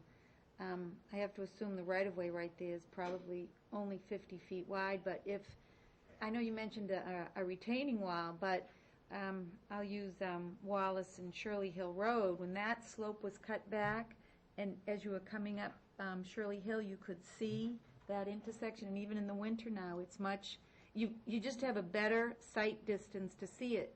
So somehow in the design, getting more of a sight distance, I don't know if it, I know the more sight distance people have, they're going to want to go faster, but you'd kind of hope, well, if I can see that somebody's there, I might pull back. But you've also got sight distance across from Cumberland Farms going northbound. I mean, coming into this intersection from every direction except for Pleasant Street, there's no sight distance. And that in and of itself is going to be slowing people down. The other thing I was wondering is if we could get your accident reports? Because there's patient information with it, but I can give you. Oh, just numbers. Yeah, Yeah, numbers. I don't want to know who they are and how many We don't stitches need they cell had. phone Yeah. HIPAA regulations have to be checked. Like stuff. I can't give you that one. But because I have to say I have a bird's eye view of you guys every time something happens, and there's a lot of times by the time I get to the front of my house, you're already through that intersection. Yeah. So I know that there's times that it slows you down, but it also slowed you down before we had anything there. Without a doubt, the worst time for us to go through is obviously the peak times. Beyond that, if we're going in the queue is empty and the roundabout is empty, you're right, it's minimal. But it seems like it's when we have to get through, it's the worst possible time. And that's does it happen every day of the week? No, thank goodness. But when it does, it's not fun. I would just caution folks not to compare or use the Wallace Road roundabout when evaluating this roundabout, because I've got a number of serious concerns with the Wallace Road roundabout. One of them is the diameter's too small. I mean, it doesn't work. It's too tight. As we know, trucks are going over that thing all the time. You can't get through there. But more importantly, the Wallace Road roundabout, if you're coming down Wallace Road into the roundabout, or if you're westbound on Mast Road, you don't really get into the turn on the roundabout. There are tangents going right into the roundabout. So you don't really need to slow down and conscientiously make a turn, a maneuver to get into the roundabout and come around. I mean, you're shooting in, and I've seen high school kids do it day in and day out. They come flying into that thing, and all you're doing is making a left turn. If you're a bigger diameter and you're coming in not at tangents, but this, you've actually got to conscientiously get into the curve and start curving around and slowing down. So I think there's a big difference between the way the Wallace Road roundabout is designed and built and the way that this would be built and function. Yeah, maybe I should make that clear. The diameter that we used on this roundabout is much bigger. I mean, Brian's got it shown at 120. It's currently shown at 110, but in final design we're going to look at. Well, what's Wallace Road? If we can fit 120. No, Wallace Road is 95. It's a tiny house. Meeting house. I'm not sure. It's 100. Yeah, Grassmere that's is like a lot. 115, 120. But the only traffic this is gonna help is Pleasant Street, correct? It's gonna slow everybody else down. Right. It's gonna slow people down. Those were sort of two comments in one. You gotta have the design set so that the entry into the roundabout is central to the middle of the roundabout, or else you're gonna have it off, if you have it offset, then you're gonna have people trying to shoot right through. Well, yeah, and maybe I could The talk about. diameter is one thing, but Yeah. the entrance into it being angled correctly. That's my second. Wallace, point. yeah, That's Wallace, more important. Wallace is not a tangent, Wallace, but Pretty I'll close. go to that.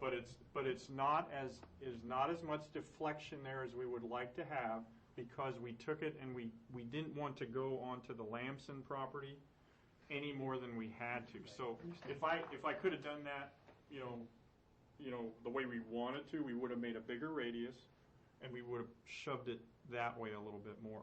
There's a lot of deflection coming from the west. And I understand that, Mike. My point is not to critique the Wallace Yeah, Road it's okay. roundabout. It's not to say don't compare what we can do here Right. with what's happening at Wallace Road. Right. Because That's a we've got good- more room that's a here. very good It can be point. bigger. We can bring the roads in more at radial Mhm. angles and get them into the curves. And let me make one other point. Brian has, we're probably taking too long on this, but Brian has some turning templates that we could show if we wanted to. But the bottom line is we're actually making the roundabout so it would take a WB 67. We did look up this route, 114, is actually designated. There's a list of these routes, which first time I ever really understood that. There's a list of these routes that were designated through an RSA. 114 is one of them that are for interstate type trailers. So we can actually handle that with this roundabout. Actually, Wallace Road will work too, as long as you're going straight through. But on this one, we actually have it so that you can make a left turn, and we could actually even design the thing, and again, that's a final design thing, we could design the thing so that we could make a U-turn there. Center Island would become smaller, but we could U-turn a large tractor trailer there. I think we need to do that. Fix Wallace. Yeah, 'cause the no truck zone on Wallace really is. Yeah. Actually, that would help Wallace Road. Then you could have them come back and go around, so. All right, are there any other questions there? I haven't even gotten to the other one. I'm like, oh, man. This is an easy one. I guess the silver lining here, though, is that this long queue that this could create is gonna help out the Elm Street intersection. It's gonna cause a big Exactly. break in traffic. I do think, I will say this, that any delay we create, whether it's due to a signal or a roundabout, I do think that the Union Street cut-through, if you will, is a concern. I was, I'm glad you guys brought that up. I'm not sure what we could do about that, except to make some improvements on Union Street to slow people down on that, but. I think the park a bus Yeah, across. stick a bus in the middle of the road. Yeah, put a chicane up with some buses or something. I don't know. So, let me keep going here, Brian. What we'll do is try to expedite a little bit. Go back to why don't you pull up the matrix for the High and Elm Street.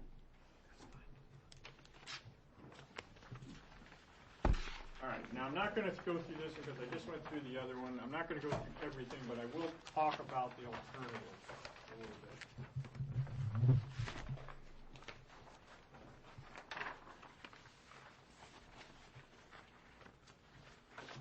What you're seeing here is traffic signal, no additional lanes. Okay, so we're just leaving the lane configuration the way it is. Okay. It's kind of sort of okay, except that you get some really long queues. That one kind of bothered me when I looked at that, Brian. We got C's up there for that 2034 AM. Is it really C on that one? That one kind of bothered me. Well, we mentioned this before, that when we when we report a level of service for a traffic signal or a roundabout, it's basically a weighted average.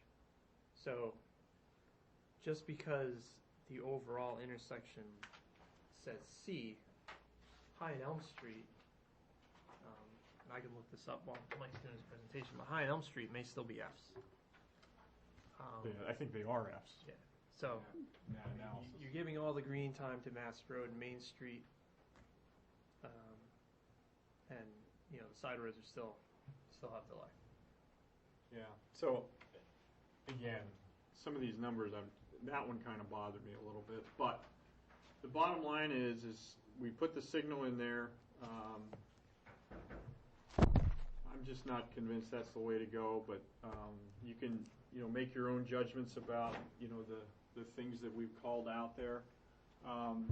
We had a single roundabout option. Now you'll see in there that if you look at the figures, maybe I should explain that. There's something that looks like, we call it a dog bone. That's the single roundabout option. It takes out the library.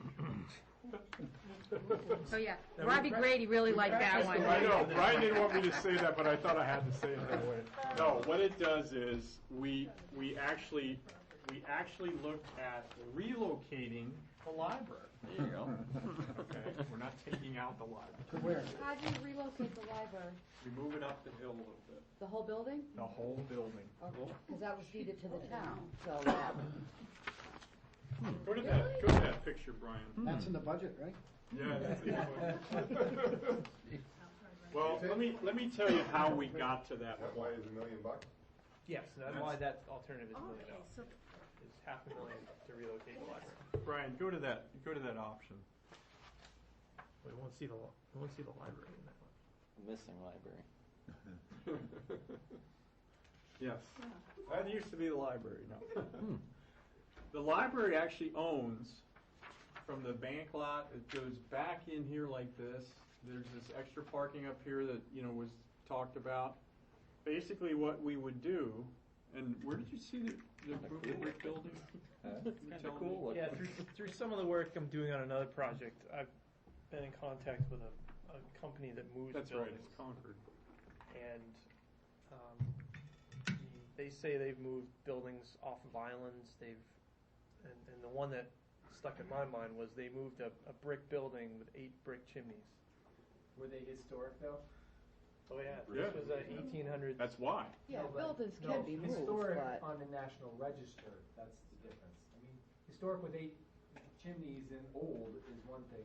Historic No. on the National Register is another thing. Well, I'm not sure if it was on the National Register, but it was. I know the that they one reason moved they had to buildings move on it the was National because- Register because that's why they moved it. The thing is you would take the library and you would move it up here. And, you'd probably put your parking up here. I mean, it'd take some work to do that. Here's the thing. How did we get to this point? Okay. Well, we got ugly angles here. Okay. We wanted to look at an option where you just take one roundabout and you put it somewhere. Well, because of the skew of this, it's very difficult to get a roundabout to work.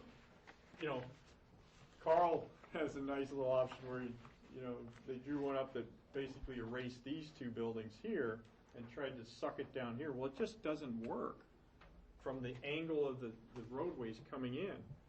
So what we did was we said, well, forget that.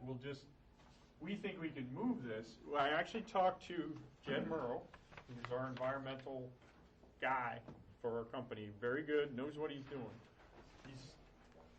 I said to him, I says, if we took this library and we said we're going to move this thing up here, I said, how would DHR, SHPO, respond? He says, well, I think they'd talk about it because the roundabout provides this big green area. It fits the context. You take the library and you get it right off the intersection, reconfigure the property a little bit. He's pretty convinced that they would at least be open to that discussion. I'm not saying they do it, but they'd be open to that discussion for sure. Because it maintains the character, it keeps the building in the same general area, very close to the center of the village. Yes, ma'am. But if you're coming out, you can only go one way, like you're coming out of the church, right down there. Well, the You have to go church that actually way? the church is difficult Because the church has the two entrances here. You can only go in, you can't come You out. can't come Yeah. out. They like that. Afraid to get out. There's different ways to handle it, but yes, I mean, if you came out here, you would use the roundabout to go this way. You could do something like that. You might still keep this, although it gets kind of ugly because it's right. We'd have to work on those. There's details to work at, no Because doubt I see about that it. with our building too. We're not gonna get as many cutting across. They're gonna have to go around to come, because they Yeah. won't cut across, they won't. Anybody, yeah, if you're going to the library and you're coming this way, you gotta do this. I mean, you gotta go through the whole thing. This actually works. But if you're coming out the library, You're and coming. you have to take a right. Well, if you're going to recombobulate this property here and move the library, then you'd have to refigure the parking. How you going to get in and out of it? For my money, I would put the building in here somewhere because you'd want to build the foundation first, and then get the guys to pick this thing up and move it. So I would put this where you want it. You'd site it so it would be on the. You'd come here and you'd see it and it would be prominent and so forth. You could make it what you want it to be, And There's so you enough would room to move site all it the and way then around? put the parking behind it somehow. Okay. Because I wouldn't want the parking in front of it. I want to reconfigure this green area that you have, which is kind of cool. Would you be able to get 1 or 2 soccer fields in there? I thought a golf course would be. Putting green. Putting green. It looks Okay, more like okay. a putting green. Volleyball. I'm gonna put the library there. Yeah, there you go. The problem is if you go back to the matrix, there's too many cars here. Same issue. Traffic doesn't work. You get long queues. It's tough. So can it be done? Yeah. Anything can be done if you want to spend some money on it. Now, what would happen there, just to be clear, what would happen there is if you say, well, this is what we want to do, we would have to go back to CMAQ and, the whole bit, look for more money, or the town would have to pitch in. I just sat through Commissioner Clements' Yeah, report, the I House know. Public Works Committee, gas tax didn't pass. There is no more money. Yeah. We hear that a lot. So you can work on your legislators to get us a gas tax, and then maybe get Maybe more we money. stretch the turnpike out here and. Yeah. Continuing on, traffic calming. This was looking at the option that was shown in the village planning study. The bad part about that one is it doesn't work from the standpoint of the larger vehicles. I don't know if you have the turning template for that one, right? Yeah, I mean, the way we've drawn it is. Yeah, Brian's got his islands Tried there in to black. mimic what was in the village planning study, and what we found was the islands that were proposed would all have to be mountable. That's why we ended up with the painted mess that's there now, because trucks got hung up on it when we were laying it out. Because this is what the trucks look like. That's a truck going up the hill. It just completely goes right over the top of those islands. So, there was a thought to put an island here in Elm Street to break up that crosswalk. Yeah, and they actually had this pulled out so you could shorten the crosswalk. That doesn't work for vehicles going that way. 13, one of those truck routes? I'm sorry, did you say that was one of the truck routes? Oh, yeah. 13? Oh, yeah. Well, actually, 13 wasn't listed. Especially in the morning, right? Yeah. The interesting thing Logging is trucks going up 114 down is listed Well, but semi-trucks. to Goffstown. Semi-trucks, not just trucks. No, Semi-truck. we're talking about, Yeah. Yeah. Proper. yeah, Proper, That's trailers. proper What 18 we're wheelers. talking about is the RSA actually designates routes. Yeah, I understand, yeah, I know. 13 wasn't. I'm talking. 13 was not listed. I'm not sure why, but 13 was not listed as one of those routes. But it's still, the RSA actually gives the Commissioner of Safety the ability to designate other routes or something. There's like a disclaimer at the bottom. There was also that little caveat about within 1 mile of a route, too. Yeah, well, I did get a little bit of, I called Mike Dugas on that. Mike Dugas is head of planning at New Hampshire DOT. And I asked him, I says, well, what does that mean? And he says, well, they take that to mean, they treat it as, you have your route if you have a warehouse facility or something like that that's within that mile, then they have to be able to get to that. But he said it's not like you have to say, well, if you're within a mile, then Church Street has to be able to handle it. No, they don't define it that way. So it's just if there's something. What was the name of that place that was up Depot Street? Northeast Sheet Metal. Northeast Sheet Metal is actually on the memo, that talks about you have to be able to get to that one. So the traffic calming doesn't do a lot for us in terms of traffic. It doesn't do anything for us hardly. But also it doesn't give us the benefits that we'd like to see with the pedestrians and shortening the crosswalks, things like that. It doesn't do anything for us. So it's actually kind of disappointing. You think, well, okay, well, I can, this would be great for pedestrians, but if this island is, we could cobble that island just like the apron on a roundabout or something like that.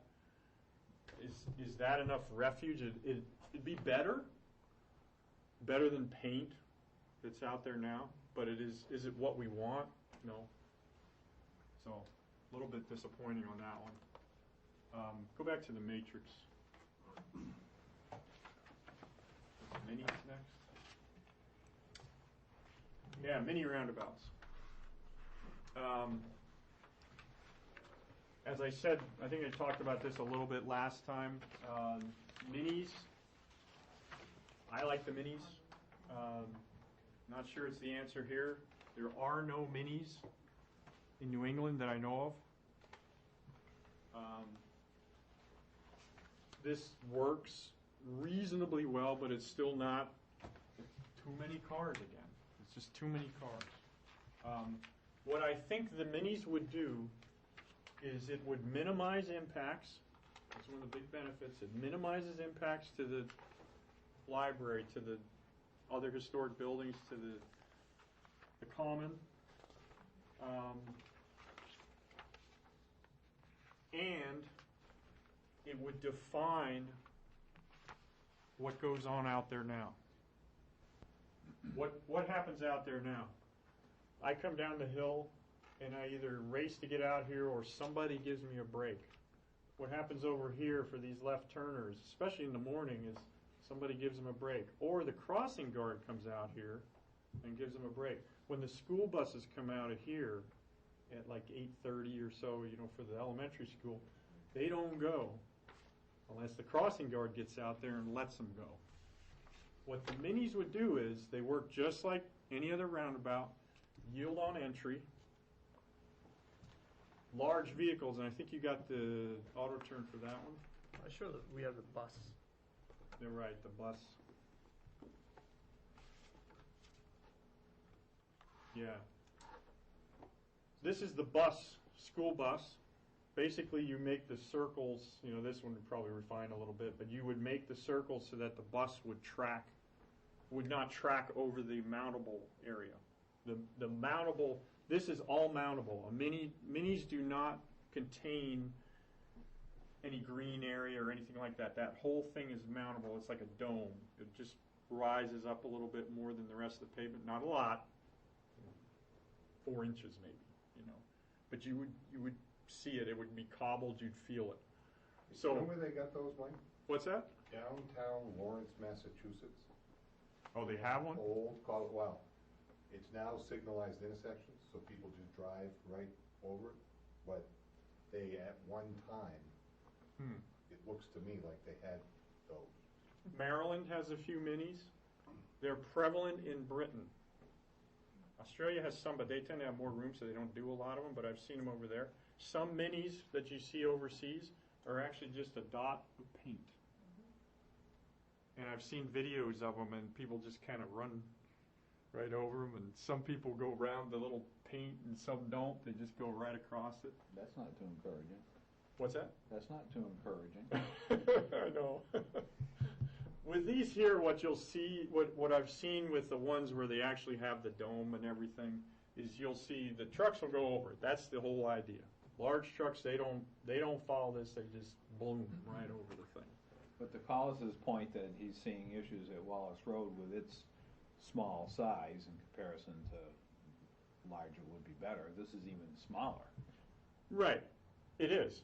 But what I've seen down at Wallace is the large gravel trucks and so forth that go through there on a regular basis, they do not follow the asphalt. No, I understand that, They but just go right he over was talking about vehicles entering it and not having to follow much of a curve, so they kind of shoot across, and there is not as much yielding as there should be.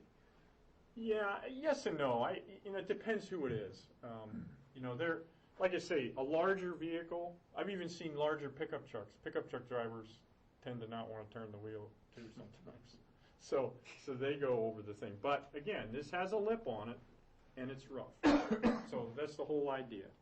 And we've tried to avoid impacts to the church and the store there. So right. You'll see, the eastbound movement of Mast Road and Main Street. I mean, that's basically the same curve you would take today. Whereas if you're coming back the other way, So you're having to really. The big thing in that intersection is the speed. The speed with which they travel both directions on Main Street. It's unbelievable. This would certainly help. This would help. The westbound traffic. Well, it would help, the westbound. The eastbound's still going to come flying around there. Eastbound, not as much. Right. No, it needs to be brought down. All right, you took consideration for Sully's, the church. Where my store is, there's 4 buildings of businesses there. Right. That traffic is not going to cross over to get in there, and they're not going to want to go around. I don't think you're making it actually town-friendly is what I'm trying to say. You're not inviting the people to stop. You're more worried about calming it and getting them through town. Whereas being part of the Goffstown Main Street program, we want people to come downtown and to be welcoming. We don't want them to be rushing through. So you're a vote in favor of long queues? No, because then they get mad. Yeah, this is a compromise solution. There's no doubt about that. I mean, this is a solution that has less impacts, but it will slow people down some. I mean, one of the things that we would try to do here is, do some things with the sidewalk, whatever we could do to make it feel a little tighter. I mean, the tighter you can make this, the more it is. There'll be a lot going on here because you can't bypass. You got to follow the route. But you won't have the access into that side of the street right there. When This people are coming at night, when they're going to stop at the stores or at the chiropractors, they're not going to want to take into our building. They're not going to want to take that left. They're going to have to go up and around because they're not going to want to cross that traffic. And that roundabout's going to be too confusing. Talking about the left into this driveway here? Is it any different than it is now? Yeah, we don't have an issue getting in and out of there. Why do you think you'd have more of an issue Because I go now? down Church Street and bypass it. I mean, is it this splitter island? That's In Grassmere, Yeah. we shortened that. so we could shorten this. Well, let me just say, I wanted to point that out, Brian. Yeah. One of the things that's part of the deal here is that these splitter islands, in order for the large vehicle to make the move, these would probably have to be mountable as well. Thus, they don't provide as much pedestrian protection as the normal splitter island like you see at Wallace, where it's raised. When you cross the one lane and then you can stand there and it's not, realistically, it's really not that much protection. But a raised curb makes people feel better, and it is some protection. This, we'd have to do some hybrid stuff here, and on some of these, especially this one, even this one, they would have to be mountable to some degree to allow the larger vehicle to make the turn. What about, I think that the cobbles at some of the roundings and everything, that really seems to help. And I think as everybody looks at this one, the traffic is really going to be going slow except coming, from the west on North Mast.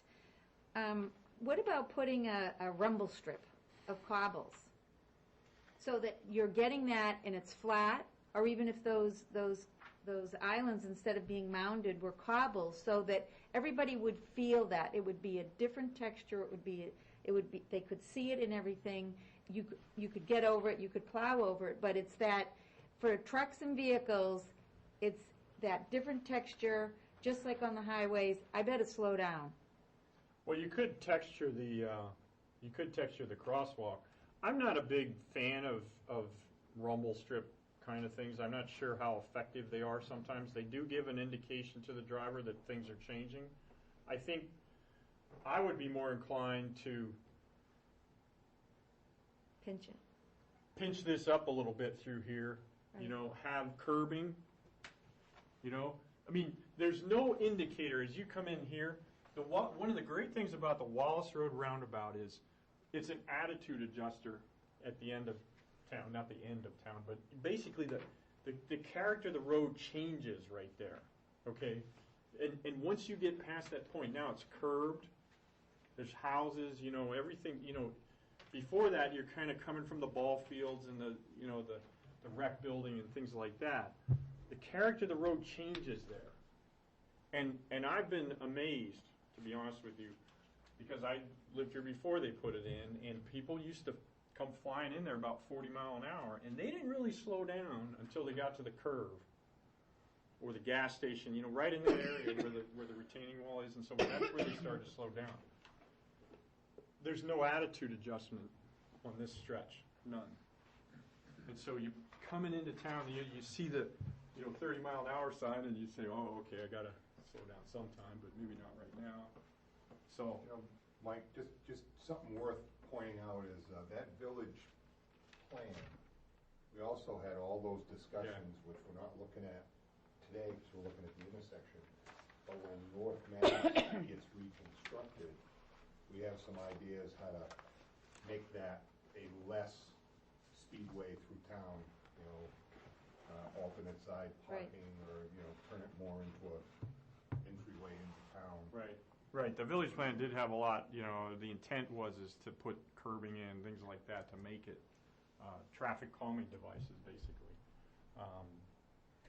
So anyway, go back to the matrix for a minute, Brian. Just make sure I didn't.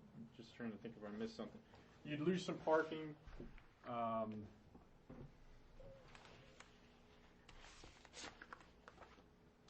Again, I think the big benefit here is I could build it within the footprint of the existing road pretty much. It would be a little difficult to construct, no doubt about it, because there's not a lot of room to work there. So, that's part of it. And then, just make sure you realize the mountable nature of the islands is a little bit different than a normal roundabout. The next one was roundabout at High Street. That was just a one roundabout option. That was in the village plan as an option. So we took a quick look at that as well. Doesn't work very well from a traffic standpoint. What we would do is anybody coming out of here, Sally points to point out, is anybody coming out of here would do this. We would not allow this, although we're keeping this island, up as far as we can to allow left turns into there. It doesn't really help us from a traffic standpoint. It still runs pretty bad. It does affect the church, which not only is part of the historic district, but is historically significant by itself. So would DHR, Chippo folks look at that a little bit with a jaundiced eye? Yeah, a little bit. If you propose moving the library and talk Lead off with the library at the end of the church. Exactly. And the popcorn stand. We can either move the library or... So... Where'd you move the popcorn stand to? The other thing that's a little bit... Can't hear. We were finding this curve we were struggling with a little bit, and that may be an issue on some of the others. We haven't... trying to keep within our budget here and do more alternatives than we were scoped to do, but we're trying to come up with something here. Well, we love you guys, by the way. I know. Scope creep. I'm not sending you a bill yet, but it's tough to go around that corner and stay out of the opposing lanes and not impact anything on the library property. It's a little bit difficult. Plus, you're getting onto Sully's here as well. Yeah, so, right in the middle. but that's that option. Where I did you mean, move the popcorn stand? Right in the middle of the roundabout. makes you wonder, doesn't it? I don't know what you'd want to do with the popcorn stand, but that's an issue. And that's They historic. actually own, Yeah, it is. like, you Yeah. can move it up the hill. Yes, they own a strip like this. Where part of your turning lane is. Yes. So that'd have to be relocated. That's a historic element, has some value. So it's mentioned in the, in the stuff that was done previously. So, what was after that, Brian? The DOT 3-lane. Oh, yeah. Okay. We went over there. Dave actually sat there and listened as well. We went to the DOT, some folks we know pretty well over there, in preliminary design. Back in '98, this option, which is a 3-lane option, you can see the 3 lanes here, and there was a 4-lane option, which is the next drawing. Bill Cass's hair was black before that night. They did both of these options, and as I said before, their 2020 projections are eerily similar in many cases to our 2034 numbers. And both of these options had signals. And I didn't talk very much about the signal option before, but I'll talk about it now. One of the problems is the way these were run, they had 2 different ways that they ran the signal at that time. And looking at their numbers, one of them was they were running these kind of separate, and then another one they were running one big thing. And that's the way you would have to run a signal here. It would have to be a coordinated signal. And basically, you would let people go this way, and then you stop them. Boom, boom. This would be a separate movement. This would then also be a separate movement. So when this comes out, all of these are stopped. When this comes out, all of these are stopped. That's the way the phasing has to work. Otherwise, you can't make it work. This doesn't work signal-wise. And that's with any signal option. Part of the problem with that is it's a little bit dangerous because once you let this guy out, you're letting these guys go, the light turns yellow, and then you got the guy like me that wants to make it because I'm tired of waiting and I don't want to wait one more cycle. I've got to get through this whole thing. You have a tendency to maybe trap somebody in here. That's a difficulty with a signal option. Okay, so how do we solve that? Well, you basically go like all red for a much longer time. Most signals, I don't know if you're aware of this, but every signal that's out there has an all red phase where you just, it's only for a couple of seconds just to make sure the intersection clears. And everybody's ready. For those guys that chase the yellow light and don't quite make it. But you leave that delay time in there before you turn on a green somewhere to let them go. The 4-lane option actually worked best. It almost made it to the design year and handled the traffic, but not quite. They actually did a little bit of analysis to say, well, it's going to make it for 17 years or something like that. And then it didn't quite make it. It failed at that point. It was F on some of the movements. The reason it didn't go forward, read through all the stuff that they had, which wasn't a whole lot, but they still had a large amount of information. The reason that none of either the 3-lane or the 4-lane, they actually had another option, I should mention, another option that actually took Elm Street and diverted it to connect with Church Street to try to get more distance between the 2 intersections. That worked pretty well, traffic signal-wise. But then it was 2 separate signals, albeit coordinated. But any of the options, it was decided by the town to not go forward. Carl was there. And they just felt like the signals, if you look closely, the 4-lane actually blows away any chance of parking. There's no parking. The 3-lane actually left a little bit of parking. But the bottom line was the town decided that was not in character with what the town was all about. They did not want signals here in this portion of the village. They said no. You know, just stop what you're doing and we'll think about it some more. That was 1998. Nothing's happened since then. And that was, the DOT was asked to look at it, is what the correspondence said. Did they consider where to merge the lanes after you ended up, or? It's down in this, it's basically down in this area is where they're merging, which. Well, you only have one lane going through if you're heading. Well, they're showing two here in the four, this is the 4-lane, right? Yeah. This showed two, and they would have to merge here. They had some concerns about that, you know, because of the driveway at Sully's and so forth. It was not solved. The problem was not solved, but it was not unknown. But were there two going the opposite direction? Correct. Or only No, one? only one. Well, I'm sorry. It's left turn here, And it's straight. and then a straight through. This was two, and then they got to come together here. They did not just do a right turn only there. And that's because there's a lot of cars there. We're talking 1,200 cars an hour, something like that. Can't remember what the number was. So this was all about context sensitivity that they decided not to do this. Didn't fit with what they wanted. It's a good point.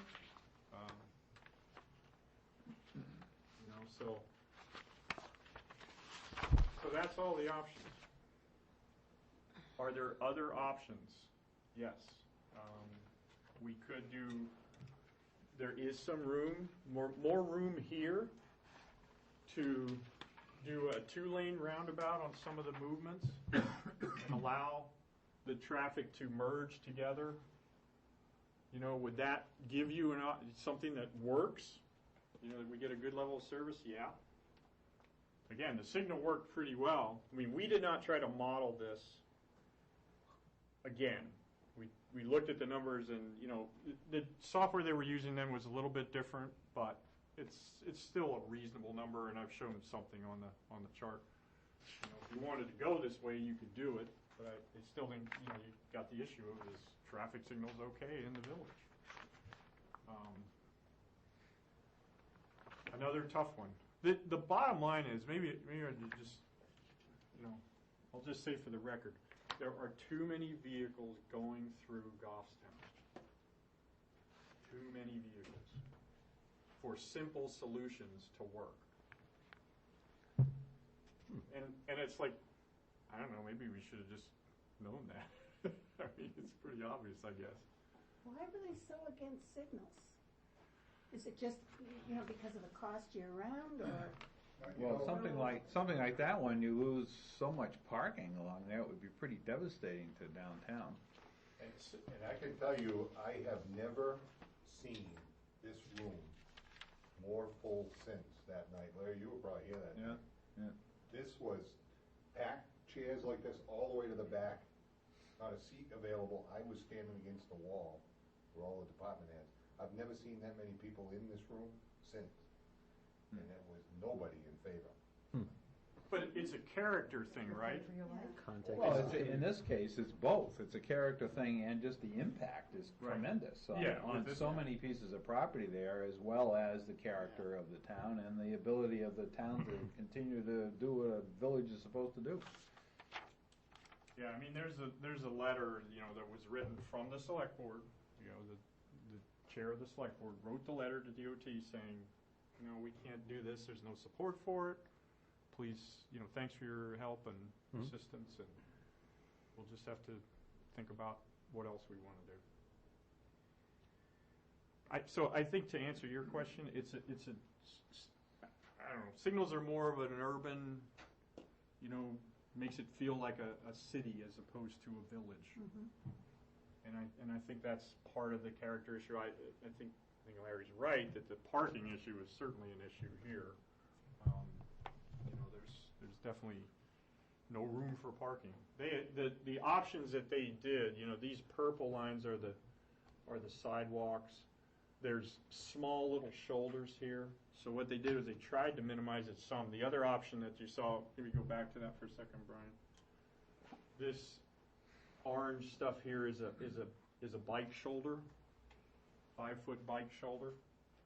So they did the 3 lanes. It's still taking up quite a bit of room and eliminating parking.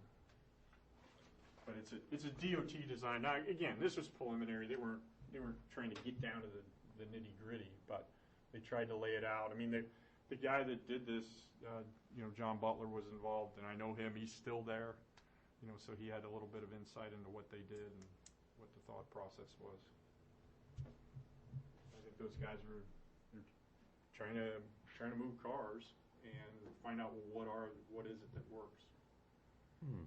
Well, Mike, to keep things moving along, and for clarification for everybody, the application that was approved didn't really permit or fund any significant improvements to this intersection. So I know Collis was trying to move us along, making decisions, and rightly so, relative to the Pleasant Street intersection. But here, Yes. we appreciate what you've done relative to identifying other solutions here. But at the end of the day, we don't have the means nor the approval to implement anything here beyond the traffic calming, which you've shown to be not even a feasible solution. Right. That's a very good point, Dave. The thing of it is we had a number for the traffic calming, which I was going to look up and I did not. A relatively low number that's part of the grant, still 45%, 55%, and none of these solutions are within that number. So if you wanted to say, well, we want to go back and do this, or we want to split the project or whatever, there would have to be some discussions with DOT to try to get an understanding of which way you want it to go, and is there more money available? Is there not? Do we have to wait? Can we split the project, just do one part of it? There'd have to be some discussions in that way. A couple more questions, if I may. What is the level of funding that's available for construction at the Pleasant Street intersection? I have that somewhere. The warrant article was 761, I think. That was for the whole thing? Yeah. And DOT's grant approval, because there's a discrepancy between what DOT approved and what we did in the warrant article, because automatically when DOT approved the scope for engineering, which was larger than we had originally anticipated, DOT added money to the project. So depending on what falls out of this analysis, we may have to go back to town meeting to seek more money to match. I don't know that we would have to necessarily stick to whatever estimated amount was in the application for the Pleasant Street or for the Elm Street, High Street, Main Street intersections. I don't think that money has to be split, this much for this side, this much for this side. I think you're doing the project as one project, 2 intersections, and if you can come up with an alternative that gets both of them done within the amount of, the total amount, I think that's really kind of the main goal. I don't know that the state is necessarily going to be as concerned about, okay, how much money went to this one and how much money went to this one? You know what I mean?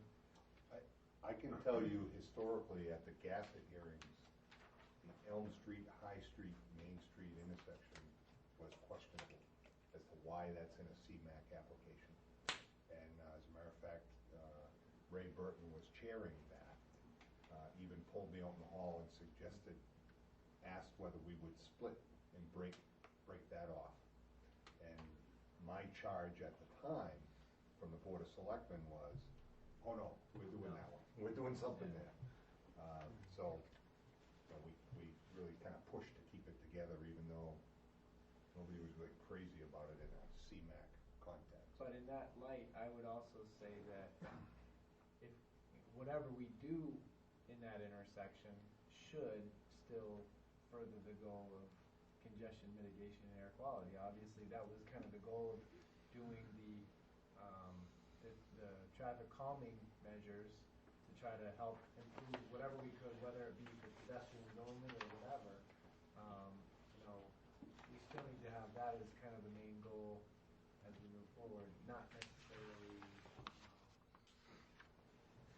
Yeah, I think the CMAQ, if you read the CMAQ charge of what you're supposed to what's okay for CMAQ. Casts a pretty wide net. And the traffic calming, I think, was questionable a little bit because it was maybe close to the coloring close to the lines. Because it didn't address traffic issues, it was more of a pedestrian thing, which is okay. That's still within the rules. So. But along those lines, if the goal is to prevent vehicles from idling and causing air quality impacts, then you've got to get people out of High Street and out of Elm Street, because that's where they're sitting and idling. Yeah. Air quality is one of the goals. Yep. So. Did you have any options, did you look at budget comparatively with the Pleasant Street and this one, that fit into the amount of the grant? Or did you put them both together and say, okay, if we did this option with this intersection and this option with this other intersection, they would fit into the budget that we've got for our grant? I mean, the traffic calming would, along with the roundabout or the signal option, would work.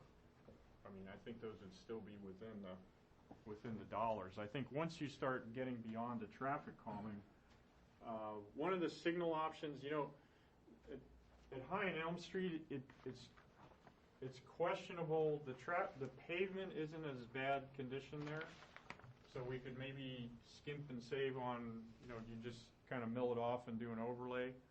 I think for the most part, I mean, correct me if I'm wrong, Carl, I haven't seen a lot of pavement distress. We are actually, as part of our scope, we have a geotechnical program. We're going to do a couple of holes out there and just to try to get an understanding of whether the pavement is or is not in reasonable condition and can stay or not stay. So that is part of our task for final design.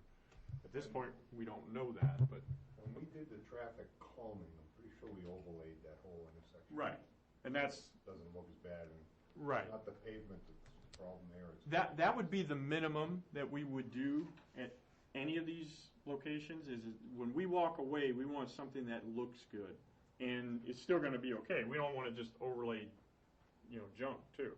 I mean, if the underlying pavement isn't that good, we can't just go in there and kind of scrape off an inch and then put an inch back and everything. It looks good. It's going to look good for a little while, but it's not going to last. We don't want to do that. Mike, a couple other questions. I'm looking at your construction costs, and I'm curious how we're going to build this. Are we going to build this using town forces, or are we going to put this out through the bid process consistent with state practices? Yes. Okay. My concern is that the $410,000, $400,000 for the roundabout and traffic signal option are low. You look at the roundabouts that have been built in the state. There's one up in Boscawen. It cost $1 million, Mike. It's a 3-leg roundabout. I expect it to be similar in nature to this. I mean, and it's more than double the cost. And so that's a concern. And that's why we need to be very clear on what we have allotted for funding here, because the funding amounts may not even be appropriate for what we want to do, and may not permit us to do anything other than say what you've identified as the no-build option here. So it's a concern. If I was to have you walk away and charge you with something, it'd be confirming your costs and comparing them to other roundabouts in the state, because I have a feel that roundabout at Pleasant Street is low. But again, I should qualify that by saying it all depends upon are we putting down full selects, are we doing full pavement replacement, and the true context of the improvement there. But right. I think at the end of the day, if we're going to do it right, that's how we would do it. Because as most of our roads in New England, these roads have kind of built up from the carriage roads that we've had in the past, and they don't have that proper substructure and pavement structure that we need to have a long-lasting infrastructure that if we're going to pay $400,000 for, it may be a throwaway because of the need for future maintenance and rehab. It is a concern. We have not assumed that we're doing full-depth box. Right. So we need to firm up what our budget is, what we can do within those budgets. Mm-hmm. If we can't do what we even want to at one intersection, we've got to be back talking with the CMAQ folks and the planning folks to amend or revise our application. Right. So we've got some things to focus on as you leave and move towards that next step.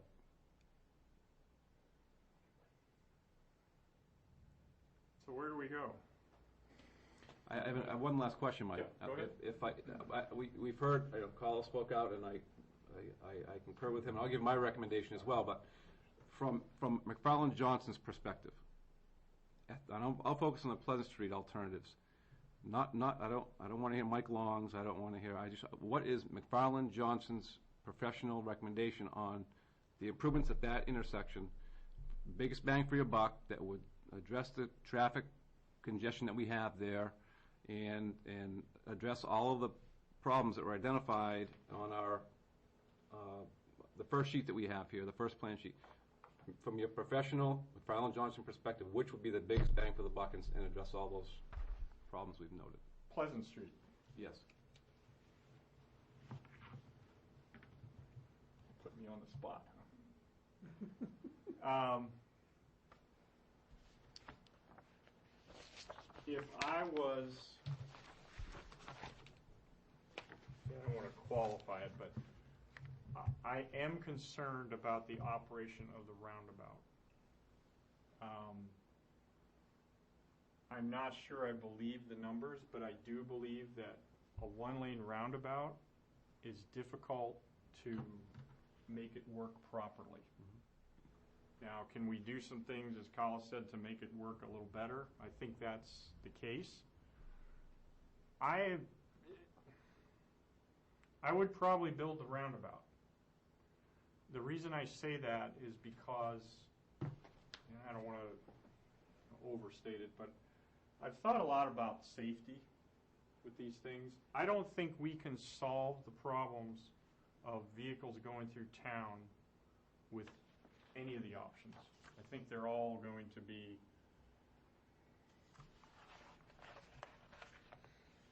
difficult to move the traffic. I think eventually even the no build will have even more serious problems. I don't like the no build from the standpoint of it doesn't,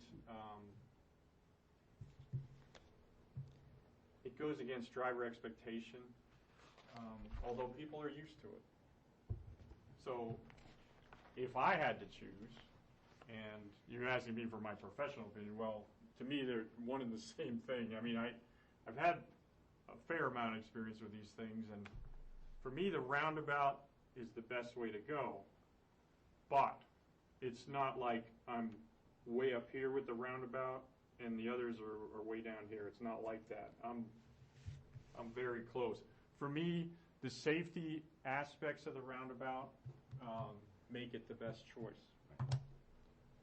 In spite of the fact that the traffic is... I'm glad to hear you say that, Mike, because I was hoping you didn't spend the whole first meeting pitching roundabouts to say that roundabout was not the solution. Well, honestly, Collis, I'm questioning myself a little bit in terms of the... I'm frustrated by the capacity issues. Well, and that's true. The long and the short of it is there's too much traffic. Right.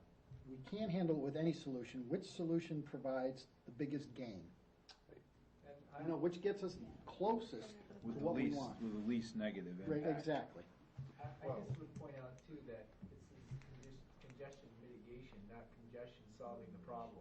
We're mitigating a little bit of what the problem may be, and hopefully it's enough to take care of us for the next few years. But you don't have to necessarily solve a problem with this project.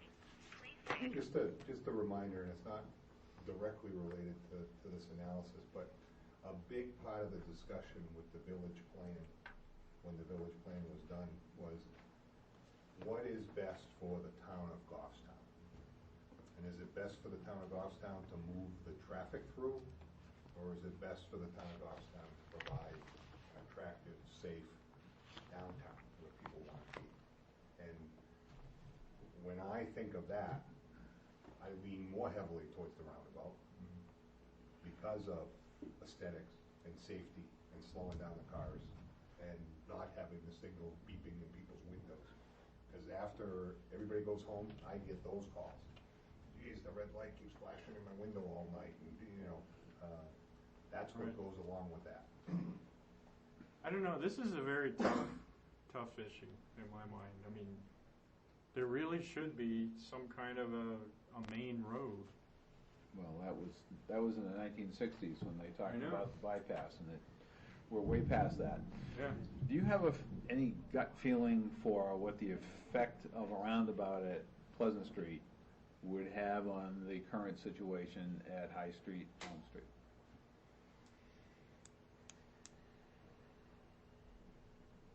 You mean as far as, would it slow people or put Well, them you're through in a different projecting a platoon? pretty large queue on northbound traffic in the afternoon. I would assume that would mean breaks along Main Street, make it a lot easier to get out of Elm, get out of High Street.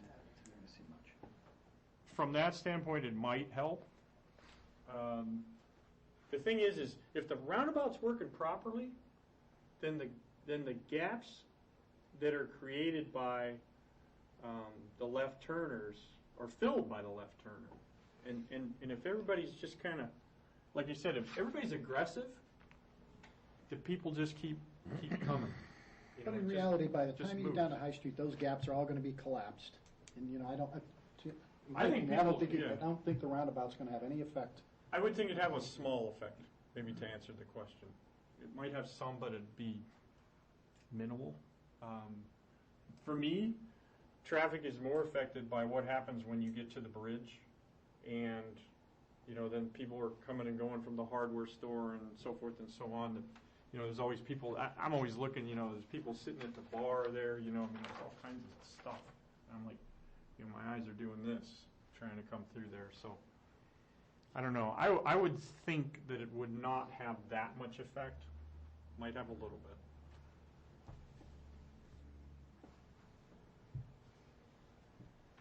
Well, it's almost 8:30. I'm not sure where do we want to go with this one. I mean, I guess is there a consensus that we should be doing the roundabout? Maybe I'll just stick with Pleasant Street for one more minute. I think that's where we as a committee need to come to a consensus, and I'm not saying we need to do it here now. No, that's but what we may want to have a side meeting where we can discuss the pros and cons in our own minds and vet out and give a recommendation as a group. That's what we're charged with, and I think that's what we should be working towards. And if I understand your comments correctly, if we go forward with one of these proposals for a Pleasant Street, there isn't going to be the money to do the High Street, Elm Street anyway?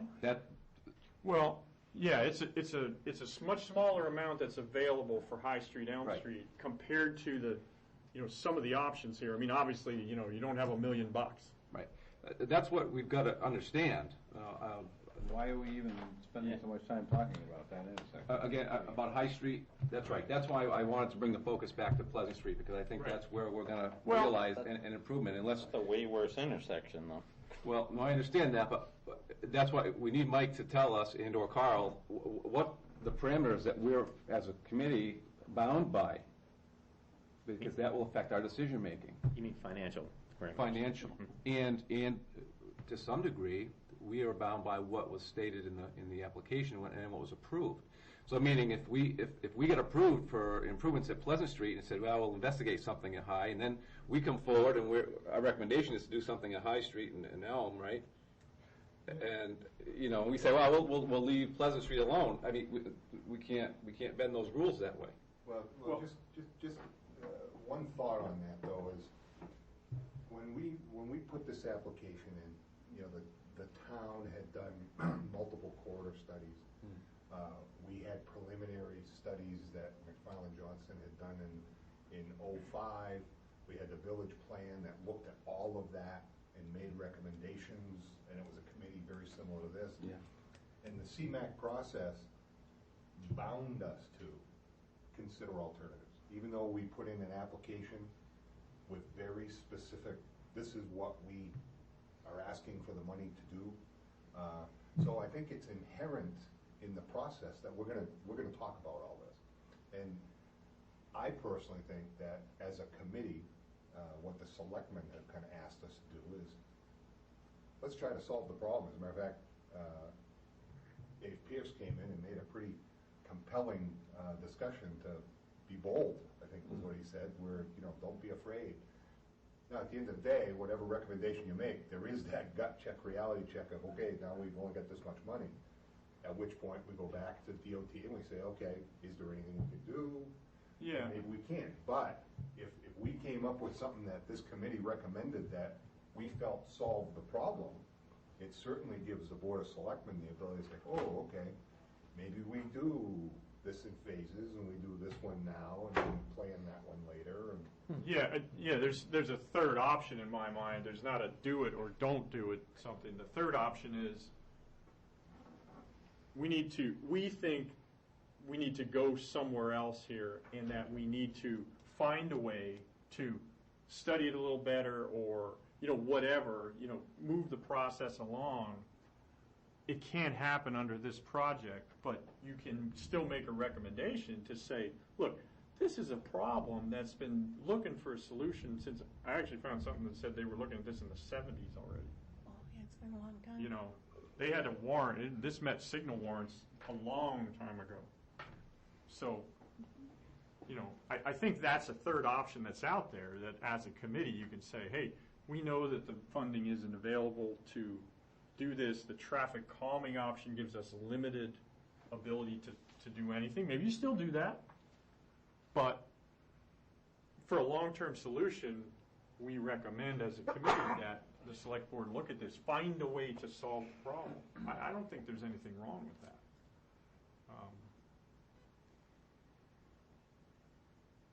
I'll just make a pitch on the High Street, Elm Street.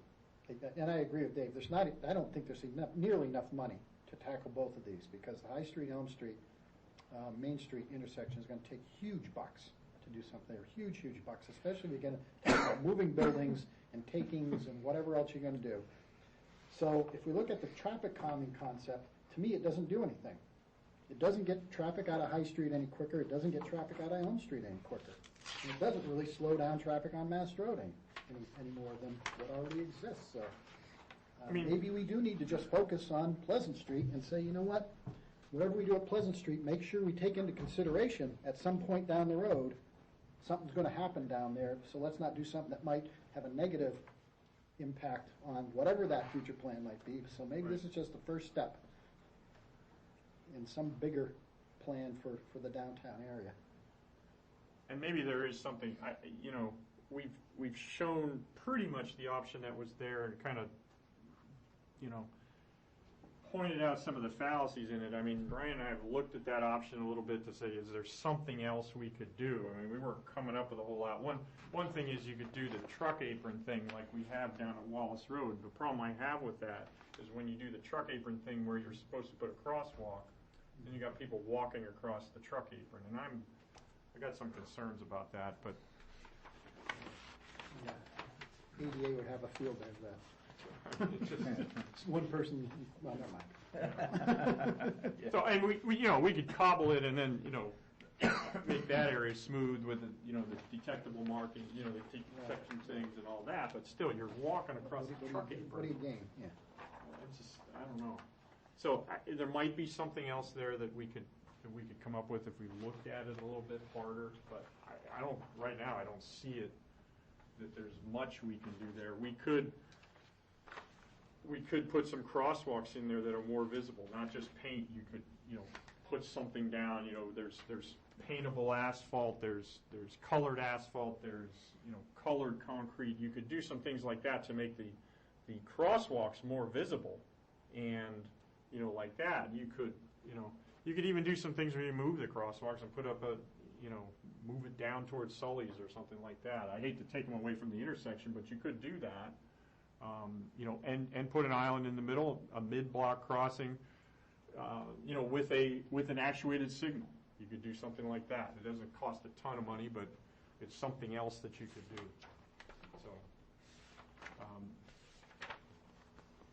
So, let me make a suggestion. It's already 8:30. I don't mind coming back, one more time.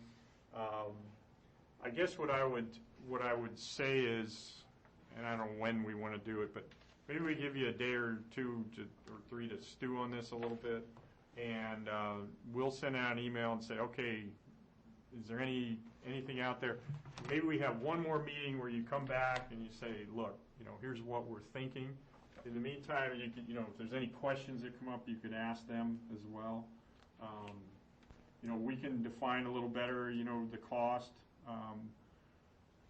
We can do some of that, and maybe we come back in a couple of weeks, after you've had a chance to stew on it, and just get together and say, okay, what do we want to put forward as the next step in the process, and correct me if I'm wrong, Brian, is to have a public informational meeting where we present what we have, and the idea is that we would have something from the committee to say, look, the committee is pretty hot on this particular action to take.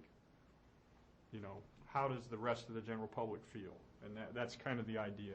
And also, if there's an option that has no support.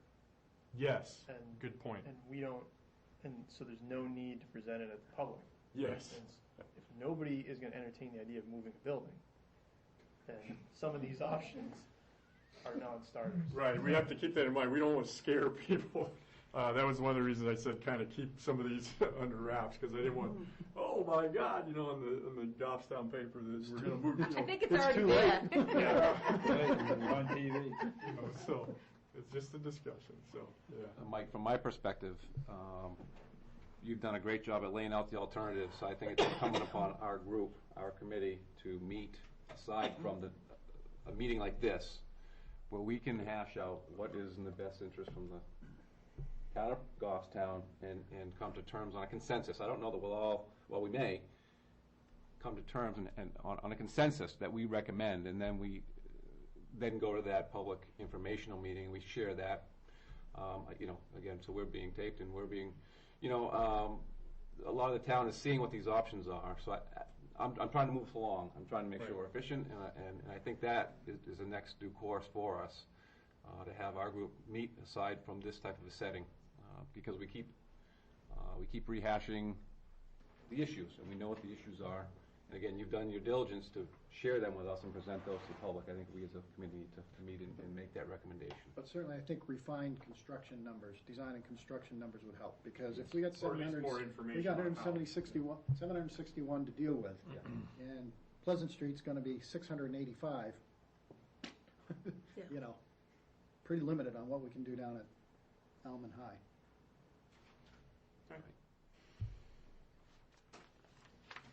All right. Well, we'll be in touch. Thank you. And if we do have, as Dave suggested, maybe have another meeting. I mean, I can be here, and what I would suggest is that meeting be more you guys' meeting, and then I'll be here as a resource to answer questions. So I think that's the way it should go. Yes, Brian. Mike, before you quit, I had this question about the Pleasant Street intersection, and I thought maybe we should have you say something about the other one as to what your professional opinion is on that one. Oh, come on. I mean, I think it seems to make sense that you would want to hear that. That one's, well, I'm going to hedge on that one because it's a lot more difficult. If you had the money available, I would move the library. I think that's I think it would, I don't like where the library is now because it's someplace where people are doing this, and I think the roundabout would slow people down. I know of a lot of roundabouts that are focal points for towns, and they have historic buildings next to them and things like that, and I just think roundabouts really fit on things like that. And in this case, you have I don't know if anyone's ever talked about, is the library too small? Is it something that, Yeah, that would be the point that I would make. Yeah. That the plot that was purchased next door was purchased in mind for to make it bigger? Okay, that's We're good bursting at the information. seams. Yeah, so maybe that doesn't work for that reason, that the library wants to be bigger, and then that doesn't work so well. So, I don't know how you get past that as well, but for me, the library is a kind of a cool building, and, you know, I'll just say for the record, I'm not big on historic preservation. Sometimes I look at buildings, I'm like, why would you save that? But in this particular case, I think it is kind of a cool building, and it's at a great location. You know, it's just right in the middle of it's like, hey, yeah, that's part of the town. So, you know, for me, moving it would be good. The operation and maintenance of the building and so forth, is it the right building to keep, and, you know, can it be expanded in a historical way, and do you have room to do that? That's another question that comes into play, and maybe precludes doing that. The other food for thought, which I've been pondering ever since that evening in 1998, is it's never going to be less traffic. Right. You know, it may not be our problem. We might be able to roundabout it or intersection and get me to when I can retire, but someday there are going to be people sitting in this room trying to solve this problem again. It's just the way it is. And there's always going to be too many cars, and 114 is always going to be too narrow, and it's just sooner or later something's going to happen. What do you mean? Got to get it wider somehow. Got to do a bypass. Got to move traffic. You know, the communities to our west are not going to stop growing. You look at the way Ware is growing, Yeah. they all got to come through Goffstown. You know. Safely. Correct. Right. But the bypass option, we all know, Collis has shared with some of us, and we all know, but that 1967 bypass, where that went, and if you look at where that went, that's all developed now as well. Yeah.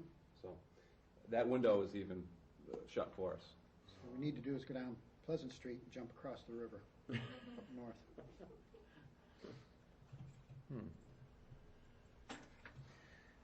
Well, yeah, bypass is a major undertaking. Maybe happen even politically. If we No, could it's only not do such a one, far-fetched idea. if we could only do one intersection, whose decision will it be? Will it be the Board of Selectmen? Will it be yours, Carl? Well, it's never mine. Oh, okay. Yeah. Well, I that's a just good. gotta get It's a some- good question, But it might not be our choice. It is not your choice. Okay. You are a committee to recommend. The board Selectmen, yeah. has the final call on what we do. In very close communication with DOT, because Oh, yeah. 55% partner may not agree, and then it would be very questionable. But I think that helps you, Carl, as a matter of fact, and I think you know that as well, is that you guys went above and beyond to try to get this project at the list, and we were number 2, I think, when the choice was made, and some of that was due to the fact that the town was willing to put forward, 45%. So that made it a more palatable project, and so, I've worked through this municipal project a number of times. We had the historic bridge over in Rochester. Nancy Mayville came up with a number of things to help, because there was things that happened as the process went on, and so she was like, yeah, I have some money to be able to do that. Now, in this particular climate, I'm not sure that as much money is available, because, the DOT is working hard just to, maintain some of their stuff. And that's a whole nother discussion, about our legislature, but, for whatever reason, they're not, coming forward to fund additional things right now. So it is a little bit more difficult than it was maybe a few years ago. But it has happened in the past that the, local, I'm losing my mind, Dave. What's Nancy Mayville? Local government. LGC?